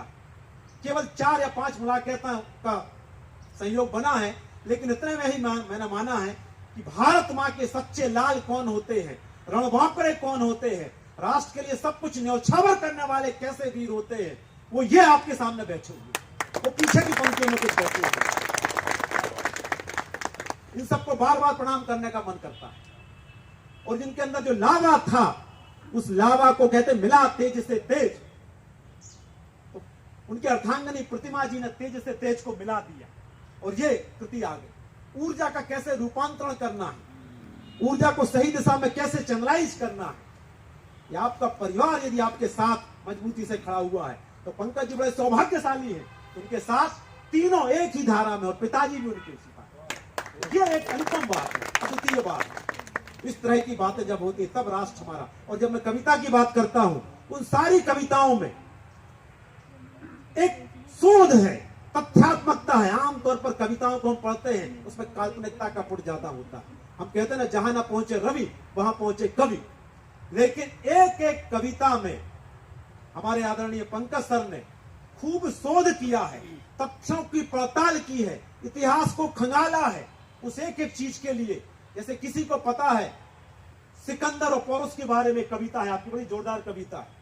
इतिहास को कैसे पढ़ाया गया है आजादी के बाद हम सबके लिए, हमारे बच्चों के लिए। मुगलों के बारे में पढ़ाया गया है, ग्रेट अकबर के बारे में पढ़ाया गया है, पर क्या उतना पृथ्वीराज के बारे में पढ़ाया गया है, क्या उतना असम के अहोम राजाओं के बारे में पढ़ाया गया है, क्या उतना विजयनगर के कृष्णदेव राय के बारे में पढ़ाया गया है। कई लोगों को इतिहास से बहुत साफ तरीके से अलग किया गया, बहुत कुटिलता के साथ। उस इतिहास को इन सारी कविताओं में उन्होंने कहा है कि कैसे पुरुषोत्तम, और उसको पुरुषोत्तम हम लोग शिशु मंदिर में पढ़ते थे। छत्राणियों का जौहर, यूनान का सिकंदर था तेरे तट पर हार, ये हम सब ने पढ़ा। लेकिन इतिहास में कुछ और पढ़ाया गया। तो उन सारी चीजों को, उन सारे भ्रमजालों को ये जो कविता की इनकी रचनाएं हैं एक एक करके दूर करने का काम करती है। जो वितंडे खड़े कर दिए गए हैं, बहुत सारे लोग बैठे हैं जो यो कहते हैं कि दे दी हमें आजादी बिना खड़ग बिना ढाल। तो 11 उन्होंने लहू के जो 11 पन्ने उन्होंने बताया है कि कैसे कैसे जलियांवाला बाग होता है, कैसे 1857 होता है, कैसे नामधारी सिखों को तोपों से उड़ाया जाता है, क्या क्या नहीं सहा है, कितने तरह के बलिदान हुए हैं। क्या वो सारे बलिदानों को हम विस्मृत कर देंगे? नई पीढ़ी को तो पता ही नहीं क्या क्या हुआ है। आजादी के इतिहास को जिस तरह से हम सबके समक्ष प्रस्तुत किया गया है वो बड़ी विडंबना है। लिखने वाले कौन थे, उन्होंने किस भाव से लिखा है, ये सारी बातें हम सबके बीच आनी चाहिए। जब कवि अपना काम ठीक ढंग से करता है, साहित्यकार अपना काम ठीक ढंग से करता है, इतिहासविद अपना ठीक ढंग से काम करता है, तब एक राष्ट्र अभिमान के साथ खड़ा होता है। और हमारे राष्ट्र के अभिमान के पीछे हमें एक अपराध बोध, हमें ऐसा बताया गया कि हम बहुत गए गुजरे राष्ट्र के लोग हैं, हमारे लोगों ने संघर्ष नहीं किया, हम बहुत लंबे समय तक गुलामी की जंजीरों में जकड़े रहे। हमारे पौरुष के बारे में, सम्राट चंद्रगुप्त के बारे में, अशोक के बारे में, इतिहास में बहुत सारे चक्रवर्ती राजाओं के बारे में, उस ढंग से हमारा इतिहास मौन हो जाता है। कई जगह इतिहास मौन हो जाता है, क्योंकि यदि ये सारी सच्चाई खुल जाएगी तो भारत अपने गौरव बोध को फिर से जीने लगेगा। उस एक तरह की ये षड्यंत्र है कि कैसे भारत को उस अतीत से, उसके जो गौरवशाली अतीत है, उसके बारे में बहुत सारी बातें ना बताई जाएं।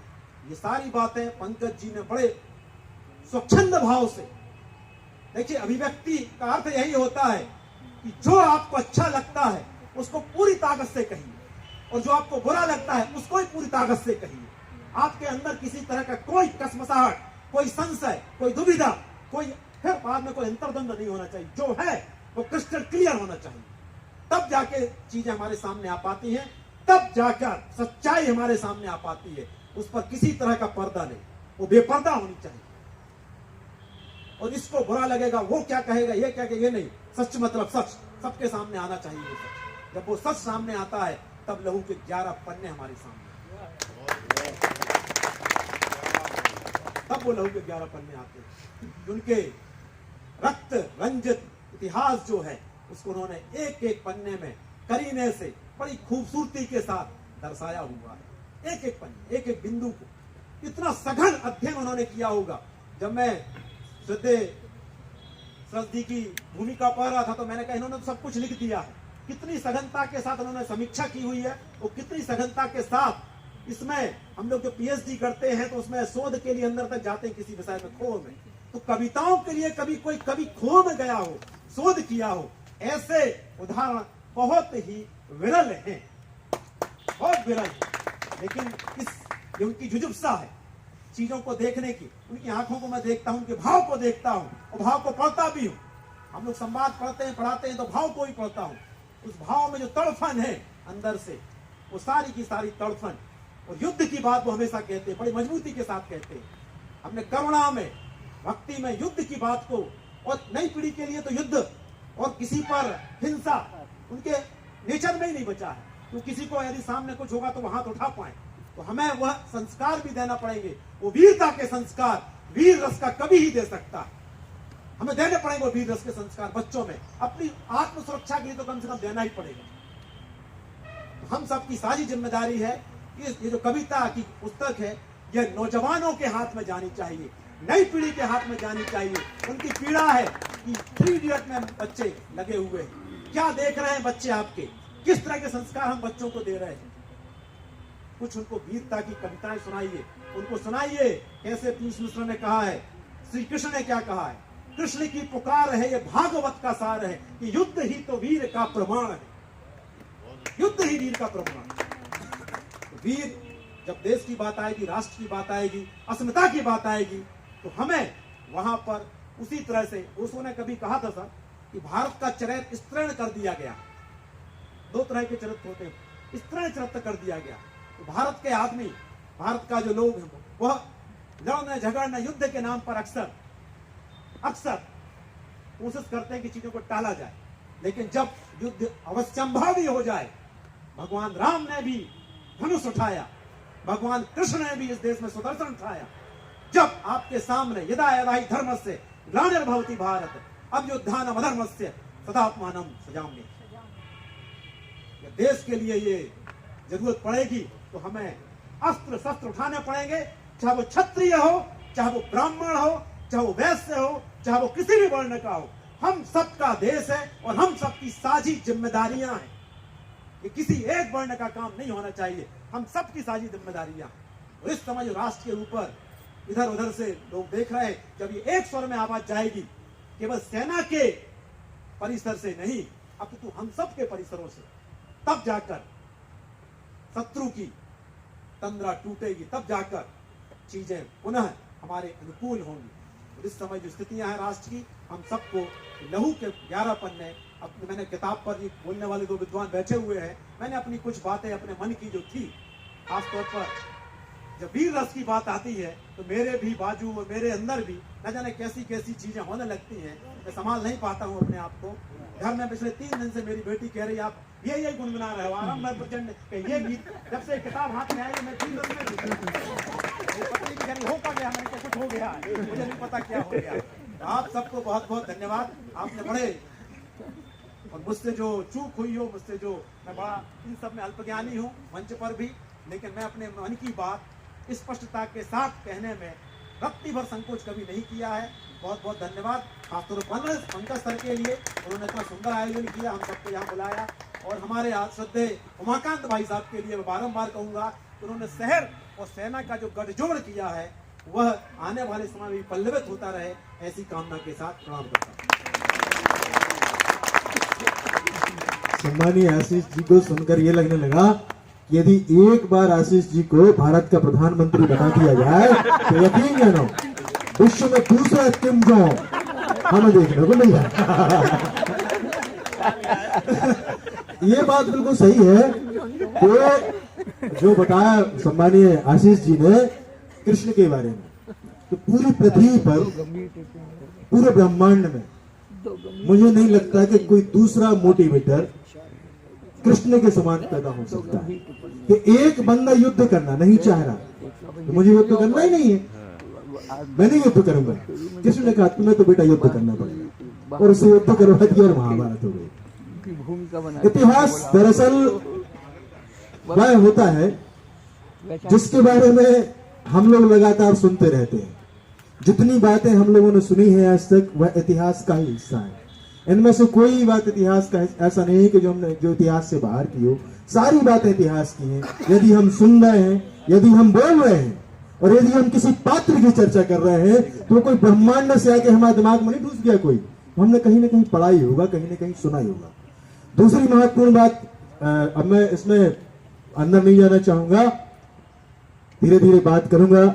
अब मैं बुलाना चाहूंगा हमारे सागर की शान और सागर को सम्मान भी दिलाने वाली, और गोल्ड मेडलिस्ट ही नहीं है, एमए में सैकड़ों किताबें, मतलब 60 किताबें तो है ही हैं, हमने सुनी है, और कई भाषाओं में लिखी गई हैं, बोली गई हैं, यूनिवर्सिटीज में संशोधन चल रहा है, रिसर्च चल रही है। आदरणीय सुश्री श्री सरस सिंह जी के लिए वह आए और किताब के बारे में जो समीक्षात्मक वक्तव्य है उनके वह देने का कष्ट करें। श्री सुश्री श्री सरस सिंह जी, तालियां जरूर बजा दो, तालियां बजाना ठंडी के समय बहुत अच्छा रहता है। धन्यवाद प्रदीप पांडे जी। यदि इतने अच्छे संचालक हों तो श्रोताओं को कभी नींद नहीं आ सकती। मैं सर्वप्रथम श्यामलन संस्था और संस्था के अध्यक्ष बड़े भाई उमाकांत मिश्र जी को आभार कहना चाहूँगी, धन्यवाद देना चाहूँगी। ये उनका ही आयोजन है, उनका ही प्रयास है कि जिसके कारण आप सब से आज इस संवाद की स्थिति बन पाई है। नहीं तो शायद हम आपके बीच ये संवाद के पल नहीं आते। तो मैं श्यामलन संस्था और भाई उमाकांत जी को नमन करती हूँ, मैं बधाई देती हूँ। आज के इस कार्यक्रम के मुख्य केंद्र मेरे अनुज समान कर्नल पंकज सिंह जी को उनके इस नवीनतम काव्य संग्रह लहू से लिखे 11 पन्ने। निश्चित बात है कि इस तरह की जो रचनाएं हैं वो संस्कारों से ही आती हैं। तो मैं प्रणाम करना चाहती हूँ कर्नल पंकज सिंह के श्रद्धेय माता पिता को, जिन्होंने इतने अच्छे संस्कार दिए कि जिसके कारण यह सृजन हमारे सामने आया और राष्ट्रभक्ति की इतनी अच्छी रचनाएं हमें पढ़ने का अवसर मिल रहा है। मैं श्रद्धेय माता पिता के सम्मुख नतमस्तक हूँ, उन्हें नमन करती हूँ। मैं बधाई देती हूँ प्रिय प्रतिमा सिंह जी को और तेजस्विनी जी को। प्रतिमा सिंह जी को विशेष रूप से, क्योंकि जब घर की गृहिणी सारे दायित्व तो अपने ऊपर ले लेती है, घर के परिवार के सारी जिम्मेदारियां स्वीकार कर लेती है और निर्वहन करती है, तभी घर के पुरुष अपनी इच्छा के अनुसार कार्य कर पाते हैं और अच्छा कार्य कर पाते हैं। नहीं तो हो सकता है आप में से कुछ को अनुभव भी हो कि अगर घर में झगड़े चलते रहे तो कोई काम नहीं हो पाता है। तो प्रिय प्रतिमा सिंह जी को मैं बधाई भी देती हूँ, शुभकामनाएं भी देती हूँ कि एक कुशल अर्धांगिनी के रूप में वे डट कर साथ में खड़ी हुई हैं और सृजन कार्य के लिए भाई पंकज सिंह जी को प्रेरित करती रहती हैं। मंचासीन विदुषी डॉक्टर लक्ष्मी पांडे जी को मैं नमन करती हूँ। भले ही वो कह रही है अब बड़ी है, वो मुझसे उम्र में भले छोटी हूँ लेकिन कार्य से वो बहुत बड़ी है और नमनीय है। प्रखर वक्ता जिनका उद्बोधन अभी आपने सुना, भाई आशीष द्विवेदी जी, मोटिवेशनल उद्बोधन भी वो देते हैं, लिखते भी हैं, पत्रकारिता की भी कई पुस्तकें उन्होंने लिखी हैं और बहुत ही लोकप्रिय हैं उनकी वे सारी पुस्तकें। ये एक सुखद अवसर है कि इस मंच पर एक और महान विभूति विराजमान हैं, कमांडिंग ऑफिसर शर्मा जी, मैं उनको भी नमन करती हूँ। मेरे समक्ष सभी विद्वज्जन बैठे हुए हैं शहर के और इस यूनिट से जुड़े हुए।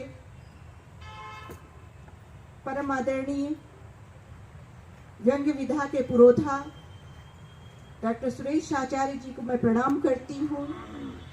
गीत ऋषि डॉक्टर सिरोठिया जी को मैं नमन करती हूँ।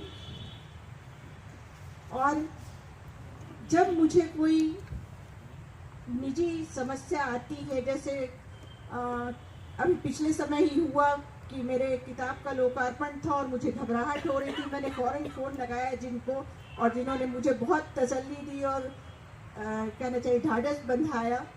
वैसी मेरी बहुत ही प्रिय भाभी किरण मिश्र जी मेरे समक्ष बैठी हुई है। डॉक्टर चंचला दवे जी, प्रिय शांभवी जी जो कथक नृत्यांगना और सागर का नाम रोशन करती हैं पूरे विश्व में, और उनके सहधर्मी मिश्र जी जो संगीत के बहुत ही अच्छे सुपरिचित विद्वान हैं। बात वही है कि एक निर्धारित समय दिया गया है, अगर मैं सबका नाम लूँ तो वाकई समस्या खड़ी हो जाएगी और हमारे संचालक महोदय वैसे भी समय लेने में माहिर हैं, तो वो कटौती हम लोगों के समय से हो जाती है। बहन अंजना जी यहाँ पे हैं, भाई विनोद तिवारी जी यहाँ पर हैं, भाई पूर्ण सिंह जी हैं, हमारे सभी लोग, दीपा जी और तिवारी जी जो बड़े अच्छे उपन्यासकार हैं, आर के तिवारी जी वो भी यहाँ उपस्थित हैं। तो ये जो सब विद्वज्जन इसलिए यहाँ एकत्र हुए हैं, सबसे पीछे भाई रमाकांत शास्त्री जी बैठे हुए हैं, तो ये सब हम लोग इसलिए यहाँ इकट्ठे हुए हैं क्योंकि यहाँ एक बहुत ही अच्छी पुस्तक आज लोकार्पित हुई है जिसके हम सब साक्षी बने हैं। ये हमारे लिए गौरव का विषय है। लहू से लिखे 11 पन्ने। जब लहू से कुछ लिखा जाता है तो उसका सीधा संकेत होता है बलिदान से, आत्मोत्सर्ग से, और आत्मोत्सर्ग वही कर सकता है जिसके अंदर साहस होता है। एक कायर कुछ नहीं कर सकता है। और ये जो कविताएं हैं वो वही लिख सकता है जिसके अंदर राष्ट्र प्रेम की भावना हो। चंद पंक्तियां मैं कर्नल पंकज सिंह जी के इस कृतित्व को अर्पित करना चाहूंगी। मेरी ही पंक्तियां हैं। राष्ट्र प्रेम जो करता है जिसके मन ओज संवरता है, राष्ट्र प्रेम जो करता है जिसके मन ओज संवरता है, उसकी ही कविता में सच्चा मानवता भाव निखरता है, उसकी ही कविता में सच्चा मानवता भाव निखरता है। तो इन कविताओं में राष्ट्र प्रेम है, सच्ची मानवता है। मैंने इनकी पहली पुस्तक भी मुझे पढ़ने का सौभाग्य प्राप्त हुआ, वीरों के उद्गार, और जब मुझे वो पुस्तक मिली तब तक भाई पंकज सिंह जी से मेरा कोई परिचय नहीं था। लेकिन जब मैंने उन कविताओं को पढ़ा तो मैं कुछ पल के लिए तो स्तब्ध रह गई, चकित रह गई कि इतनी अच्छी कविताएं, इतनी शोधात्मक कविताएं। मतलब जो पहली पंक्ति मेरे दिमाग में आई वो यही थी कि ये मात्र कविता नहीं है बल्कि काव्य के रूप में हमारे देश का इतिहास है, और वो इतिहास जो हमसे छुपाया गया है या जो हम जानते भी थे तो उस पे इस तरह से इरेजर फेरा गया, इस तरह से उसको मिटाने का प्रयास किया गया कि वो हमारी स्मृति से और हमारी आने वाली पीढ़ियों की स्मृति से भी ओझल हो जाए। अभी बात हो रही थी 3 इडियट्स की, अभी बात हो रही थी राष्ट्र प्रेम की, युद्ध की। आज युद्ध का स्वरूप बदल गया है और युवा पीढ़ी के लिए तो बिल्कुल ही बदल गया है। आज युद्ध का मायना जो है वीडियो गेम्स में सिमट गया है, WWF में सिमट गया है।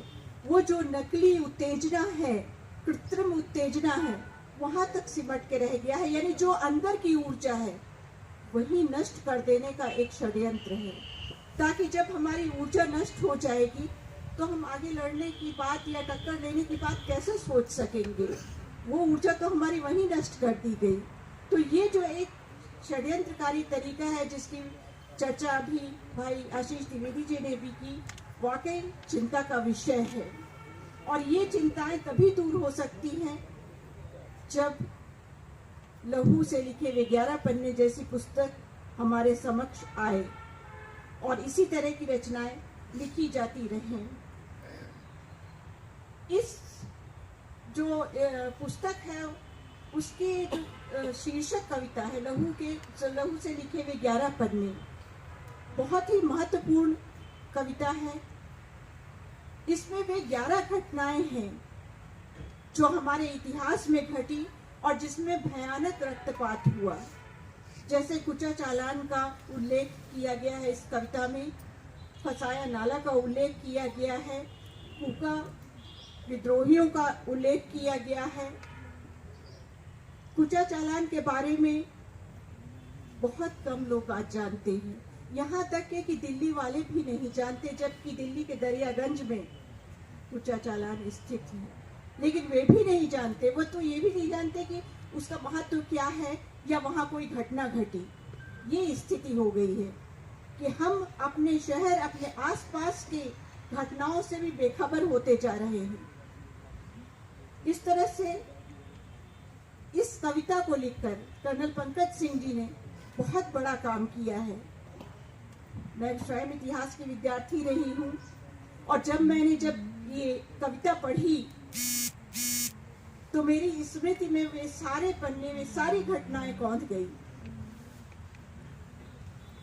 इसका मतलब कि जिनको ये घटनाएं पता भी हैं वे भी आज के ये जो व्यस्त जीवन का जो झंझावात है उसमें उन घटनाओं को कहीं पीछे छोड़ते जा रहे हैं। हम लोग भी लिखते हैं कभी राजनीति पे, कभी रोजमर्रा की समस्याओं पे, लेकिन ये इतिहास की जो घटनाएं हैं वो काव्य में कहीं ना कहीं छूटती है। इतिहास की किताबें लिखते हैं, उपन्यास लिखते हैं इस पे, लेकिन कविता में लाते समय कहीं ना कहीं चूक हो जाती है, छूट जाती है।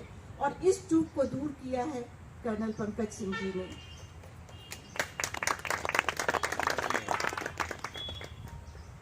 कर्नल पंकज सिंह जी का सरोकार सिर्फ इतिहास से नहीं है, वे वर्तमान की बात भी करते हैं। ये बहुत अच्छी बात है। इस किताब में एक बैलेंस दिखता है मुझको, उनकी रचनाओं में एक बैलेंस दिखता है, उनकी भावनाओं में बैलेंस दिखता है कि ठीक है, जो हमारा इतिहास था वो हमारी नींव था, लेकिन उस नींव पे जो महल खड़ा हुआ है, उस नींव पे जो वट वृक्ष खड़ा हुआ है, वो वट वृक्ष कहीं खोखला तो नहीं हो रहा है, उसमें दीमक तो नहीं लग रही है। इस पर भी कवि की दृष्टि है, वह वर्तमान पे भी दृष्टिपात करते हैं। वर्तमान पे जो उनकी कविता है उसका मैं जिक्र करूं, उसके पहले एक बात और याद दिलाना चाहूंगी कि इस पुस्तक की कविताओं में इतिहास को याद रखने का आग्रह किया गया है, इतिहास को जानने का आग्रह किया गया है, जो कि बहुत महत्वपूर्ण है। क्योंकि हम जो इतिहास पढ़ रहे हैं या जो हमने पढ़ा है अभी तक अपने विद्यालयीन महाविद्यालयीन जीवन में, वो वास्तव में अंग्रेजों का लिखा हुआ इतिहास है। और ये सोचने की बात है कि जिन्होंने हम पे 200 वर्ष तक के शासन किया, जिनके हम गुलाम रहे, वो जब इतिहास लिखेंगे तो खुद को तो ग्लोरीफाई करेंगे ही, खुद को तो महिमा मंडित करेंगे ही, और जो यहाँ के बलिदानी हैं उनको बहुत ही निम्नतर तरीके से प्रस्तुत करेंगे। वे बहुत सारी चीज़ों पे पर्दा डाल देंगे, वो बहुत सारी चीज़ें विलोपित कर देंगे। तो ये जो विलोपन है उसको दूर करना है हमें।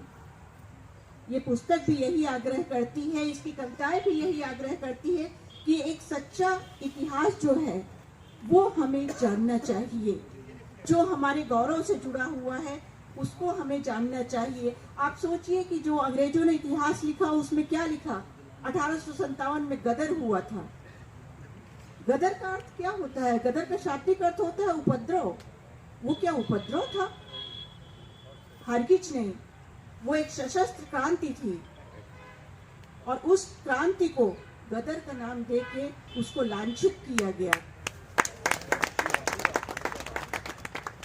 इसी तरह से अनेक घटनाएं, ये तो मैंने एक छोटा सा उदाहरण दिया, अनेक घटनाएं हैं जो इतिहास में इसी तरह से तोड़ मरोड़ कर प्रस्तुत कर दी गई है। कारण यही है कि वो हमारे पुराने शासकों द्वारा लिखी गई है, जिनके हम गुलाम रहे हैं।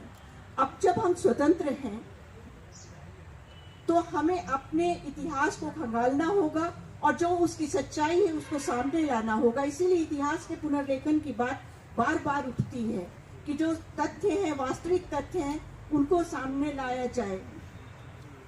यहाँ सागर में ही जैसे फसाया नाला की घटना थी, वहाँ 1857 की क्रांति के बाद निर्दोष स्त्रियों, बच्चों, बूढ़ों सभी को मौत के घाट उतारा गया। और उस समय जो कर्नल थे अंग्रेजों के, उन्होंने ये सोचा कि क्यों गोलियों में पैसे बर्बाद किए जाए, क्यों गोलियां बर्बाद की जाए, टांग दो सबको फांसी, ताकि पैसे भी खर्च ना हो। ये उनकी मंशा थी, ये उनका दृष्टिकोण था। मतलब उनके लिए मनुष्य मनुष्य नहीं था। ना जाने कितने लोगों को पेड़ों पर फांसी दे दी गई, लटका दिया गया और लटका के छोड़ दिया गया, ताकि बाकी लोगों के लिए संदेश जाए कि अंग्रेजों के खिलाफ सिर उठाने से इस तरह का दंड मिलेगा। और ये दंड यहाँ सागर में भी दिया गया। यहाँ कटरा में एक कुआं है, आज भी वो मौजूद है। वहाँ एक वृक्ष भी था, और उस वृक्ष में ना जाने कितने लोगों को, निर्दोष लोगों को फांसी पर लटका के छोड़ दिया गया। ये दिखाने के लिए, दहशत फैलाने के लिए कि अगर शासकों के विरुद्ध सिर उठाओगे तो इसी तरह का परिणाम मिलेगा। फन्नेसा कुआं के नाम से वो कुआं जाना जाता है इस शहर में। लेकिन युवा पीढ़ी उस कुएं के बारे में ज्यादा नहीं जानती। ये सागर का एक मैं उदाहरण दे रही हूँ, इस शहर का उदाहरण दे रही हूँ कि हमारे बच्चे, हमारे शहर के बच्चे उसको, उसके इतिहास के बारे में ज्यादा नहीं जानते। अधिक से अधिक हुआ तो उनको यही जानकारी है कि वहाँ पर उस फन्नेसा कुआं के पास एक डोसा का वो स्टॉल लगा करता था, जो आजकल हट गया। माने ये इतिहास यहीं तक जाके सिमट गया है, उसके आगे नहीं बढ़ पाया है। तो ये इतिहास बताने का दायित्व तो हमारा है। ये पुस्तक ना सिर्फ बच्चों के पढ़ने के लिए जरूरी है, बल्कि बड़ों के पढ़ने के लिए भी जरूरी है, क्योंकि ये इतिहास की ओर प्रेरित करती है। यदि हम ही इतिहास से प्रेरित नहीं होंगे, इतिहास नहीं जानेंगे, तो बच्चों को क्या सिखाएंगे, क्या प्रेरणा देंगे। जैसे अभी चर्चा आई कि कर्नल पंकज सिंह अपने घर में अपनी बेटी से इतिहास के बारे में चर्चा करते हैं, क्योंकि उनको ज्ञान है, इसलिए वो कर पाते हैं। लेकिन जो 3 इडियट्स पर देख के ज्ञान प्राप्त कर रहे हैं, वो क्या करेंगे? वो यही तो चर्चा करेंगे कि 3 इडियट्स में उन लोगों ने क्या किया और क्या नहीं किया। तो इस तरह से इडियट नहीं बनना है, हमको जानकार बनना है इतिहास का, अपने गौरव का, और प्रेरणा लेना है उस गौरव से।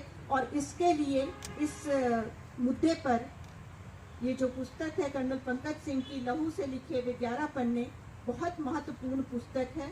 और जैसे कि मैंने कहा था कि इसमें जो लहू से लिखे हुए 11 पन्ने वो कविता तो आप स्वयं पढ़िएगा, लेकिन एक कविता जो है उसका मैं यहाँ उल्लेख करना चाहूँगी कि आधुनिक जीवन को किस तरह से खंगालते हैं कर्नल साहब, ये आप देखिए।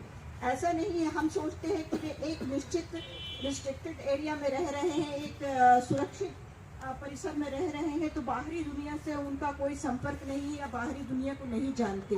वे भी पारिवारिक व्यक्ति हैं, वे भी गांव से जुड़े हुए हैं, उनको भी सारी समस्याएं पता है। इस बात का प्रमाण देती है ये कविता। कविता का शीर्षक है जिंदगी लड़ती है। ये छोटी सी कविता है, इसलिए मैं बस इस कविता को आपको जरूर सुनाना चाहूंगी अपनी बात समाप्त करने के पूर्व। जिंदगी लड़ती है पड़ी अस्पताल में खटिया पर। ध्यान दीजिएगा आप एक एक शब्द पर। जिंदगी लड़ती है पड़ी अस्पताल में खटिया पर, हुई रक्त से गीली तकिया पर, रिश्ते हुए सिलेंडर से हट सांसों का करती है, जिंदगी लड़ती है। सड़कों के अंधियारे कोनों में अध खाए फेंके दोनों में, दृश्यात्मकता देखिए आप इसमें। सड़कों के अंधियारे कोनों में अध खाए फेंके दोनों में, जूठन के अवशिष्टों से पिचके पेटों को भरती है, जिंदगी लड़ती है। प्यासे बंजर खेतों में, खलिहानों की उड़ती रेतों में, लादे हल को सूखी हड्डी पर, बूंदों के लिए तरसती है, जिंदगी लड़ती है। पड़ी घर में जीर्ण अकेले में, पड़ी घर में जीर्ण अकेले में, स्मृतियों के धुंधले घेरे में, सूनी उदास आंखों से रास्ता अपनों का तकती है, जिंदगी लड़ती है। और अंतिम बंद है। जाड़ों की रात की सिहरन में, जाड़ों की रात की सिहरन में, भीगे वस्त्रों की ठिठुरन में, बैठी घुटनों में सर छुपाए, इंतजार भोर का करती है, जिंदगी लड़ती है। एक युद्ध वो है जो सीमाओं पे लड़ा जाता है, और एक युद्ध ये है जो सीमाओं के भीतर लड़ा जाता है। और उस युद्ध को भी कर्नल पंकज सिंह ने बहुत करीब से देखा, महसूस किया, और निश्चित रूप से जो सीमाओं के भीतर अपनी जिंदगी से जूझ रहे हैं, उन लोगों के साथ भी पंकज सिंह जी खड़े हुए हैं। ये सोचकर ही मुझे बड़ा गौरव का अनुभव होता है, बड़ा ढाढ़स बनता है कि अभी उम्मीदें बहुत बाकी हैं। और मैं उन्हें बधाई देती हूँ, शुभकामनाएं देती हूँ। उनकी जो कविताएं हैं ऊर्जा का संचार करने वाली हैं, राष्ट्र प्रेम को जगाने वाली हैं, और मानवता के प्रति सुदृढ़ बनाने वाली हैं। चाहे कोई भी स्थिति हो, हमें अपनी मानवता को भूलना नहीं है, इस बात का भी आग्रह करती हैं ये कविताएं। मैं आप सबको धन्यवाद देती हूँ। कि आपने धैर्यपूर्वक मेरे विचारों को सुना। बस मेरा यही आग्रह है आप सब से कि इस काव्य संग्रह को आप जरूर पढ़ें, उसकी प्रत्येक कविता को न सिर्फ पढ़ें बल्कि उस पर चिंतन करें, क्योंकि ये सारी कविताएं यदि वास्तव में बोलने पर आया जाए तो एक एक कविता पर एक एक घंटे भी कम पड़ेंगे। बहुत ही संक्षेप में मैंने बात कही है, और लेकिन फिर भी समय ज़्यादा हो गया है तो मैं आप सबसे अनुमति लेती हूँ। आपको पुनः धन्यवाद करती हूँ। जय हिंद। बहुत बहुत आभार आदरणीय शरद सिंह जी। इससे पहले कि मैं सभी के नाम बोलूं, एक बात दिमाग के अंदर सोचने के लिए जरूर डाल लेते हैं। जब महारानी पद्मावती थी तब कोई शैम्पू तो नहीं चलता था, ना ही कोई साबुन चलते थे, ना ही कोई फेयर एंड लवली चलती थी, ना ही कोई क्रीम थी। लेकिन उनकी सुंदरता, उनका सौंदर्य विश्व विख्यात था। फिर उसके बाद 1952 आया, क्रांति हुई, फेयर एंड लवली भी आई, आदरणीय आचार्य जी बैठे हैं, साबुन भी आई और सर्फ भी आया। तो फिर उसके बाद जो है लोगों को लगने लगा कि हम गोरे होंगे तो फेयर एंड लवली लगाने से होंगे, खूबसूरत दिखाएंगे तो हम फेयर एंड लवली लगाने से दिखाएंगे। जब तक हम साबुन से नहाएंगे नहीं तब तक हमसे बदबू नहीं जाएगी। उसके पहले साबुन नहीं थी। फिर उसके बाद में भाई हम लोग कांसे के बर्तन में खाते थे, पीतल के बर्तन में खाते थे। टीवी में हमने देखा कि हमें जो है उसके बर्तन यूज करने हैं, काहे के ये एल्यूमिनियम के यूज करने हैं। हमने देखा, हमने एल्यूमिनियम के बर्तन यूज करना शुरू कर दिए। हमने देखा कि पहले 30 साल से जब से हम पढ़ना शुरू करिए हैं दादा, तब से लेके बहुत सारी बीमारियां भी अभी उदय हो गई हैं। फिर उसके बाद धीरे धीरे मोबाइल आया। तो जैसे जैसे मोबाइल आया तो मोबाइल ने हमारी थोड़ी सी स्मृति कमजोर की। पहले हमें व्यक्तिगत तौर पर मैं अपनी बात करूं, तकरीबन 500-600 नंबर याद थे हमें। यदि आप हमसे मोबाइल पूछोगे कि फलाने का नंबर, तो हम फटाफट बता देते, हमें खुद याद थे। सबके क्या नाम है, वो टेलीफोन नंबर हमें याद हो जाते थे। लेकिन आज की तारीख में स्थिति ये कि एक भी नंबर याद नहीं है। अगर कोई कहे कि आदरणीय सुश्री सहज सिंह जी का नंबर बोलना आप, तो हमें उसमें देखना पड़ेगा, 10 मिनट देखेंगे, फिर उसके बाद आपको नंबर देना पड़ेगा। तो ये हमारी मेमोरी लॉस ही कहां से, मोबाइल के आने के बाद। और आज की स्थिति यह है कि हम रील्स देखना शुरू कर दिए हैं। रील्स देखने का प्रभाव सबसे बड़ा यह है कि आपकी जो स्मृति है, आपकी जो मेमोरी है, वो ठहर ही नहीं पाती, आपकी एकाग्रता बन ही नहीं पाती। आप देखेंगे जैसे आप रील देखना शुरू करोगे, थोड़ा देखा और 1 सेकंड बाद फिर आपने बदल दी, आगे बढ़ गए, लगातार आगे बढ़ते रहोगे।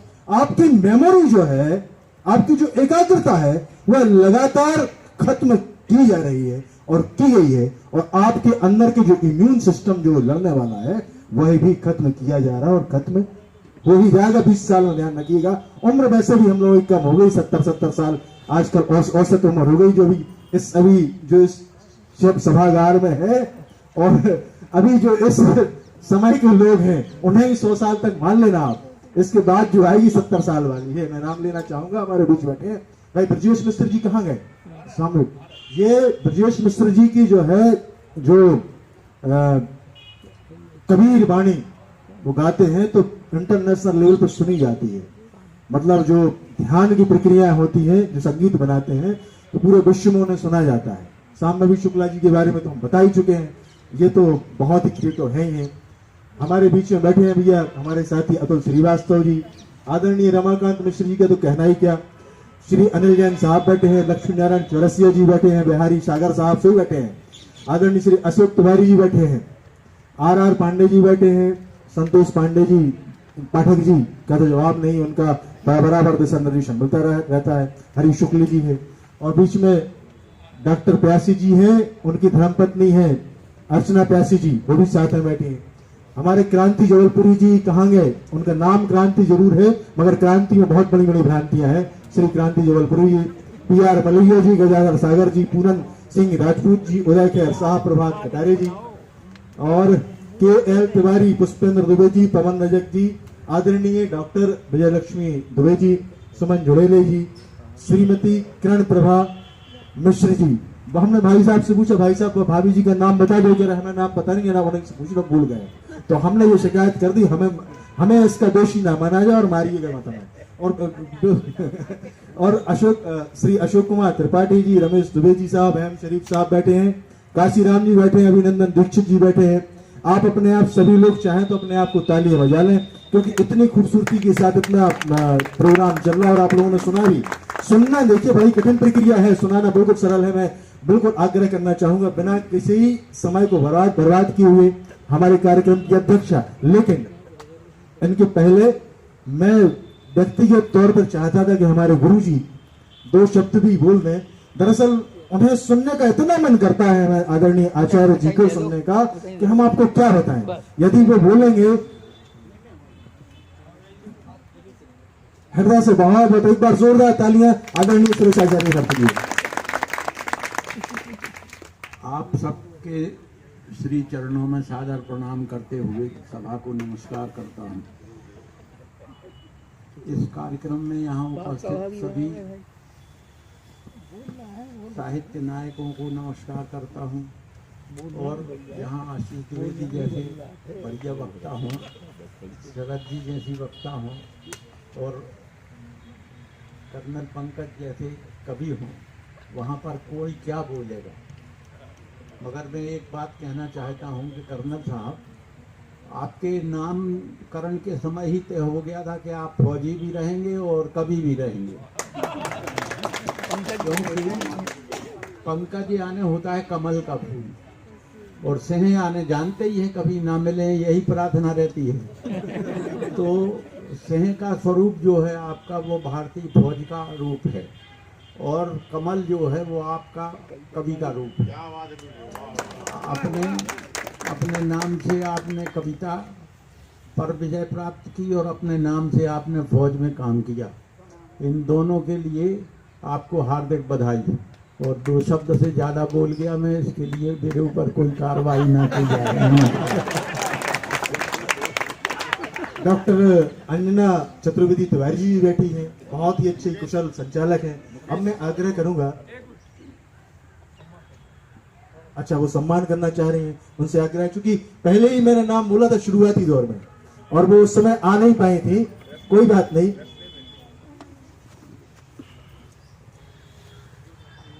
हमारे बीच में कर्नल रमाकांत शर्मा जी बैठे हैं। इससे पहले कि मैं अध्यक्षीय उद्बोधन के लिए की विदुषी आदरणीय लक्ष्मी पांडे मैडम को बुलाएं, उससे पहले हम आग्रह करेंगे श्री रमाकांत शर्मा जी से कि वह आए। देखिए उनके चेहरे की चमक बता रही है कि वो कुछ ना कुछ कहना चाह रहे हैं और उनका मतलब उनका जो ओज तेज बता रहा है कि उन्हें बोलना ही है चाहे जो कुछ भी हो जाए। मैं उनसे आग्रह करूंगा कि आप आइए और अपना उद्गार प्लीज व्यक्त कीजिए।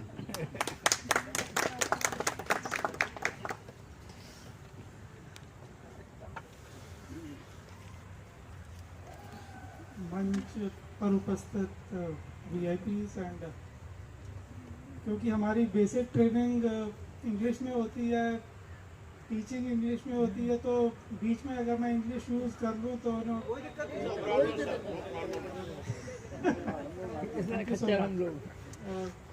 तीन विचार जो मेरे मन में आए हैं in the entire process of gathering, listening to people.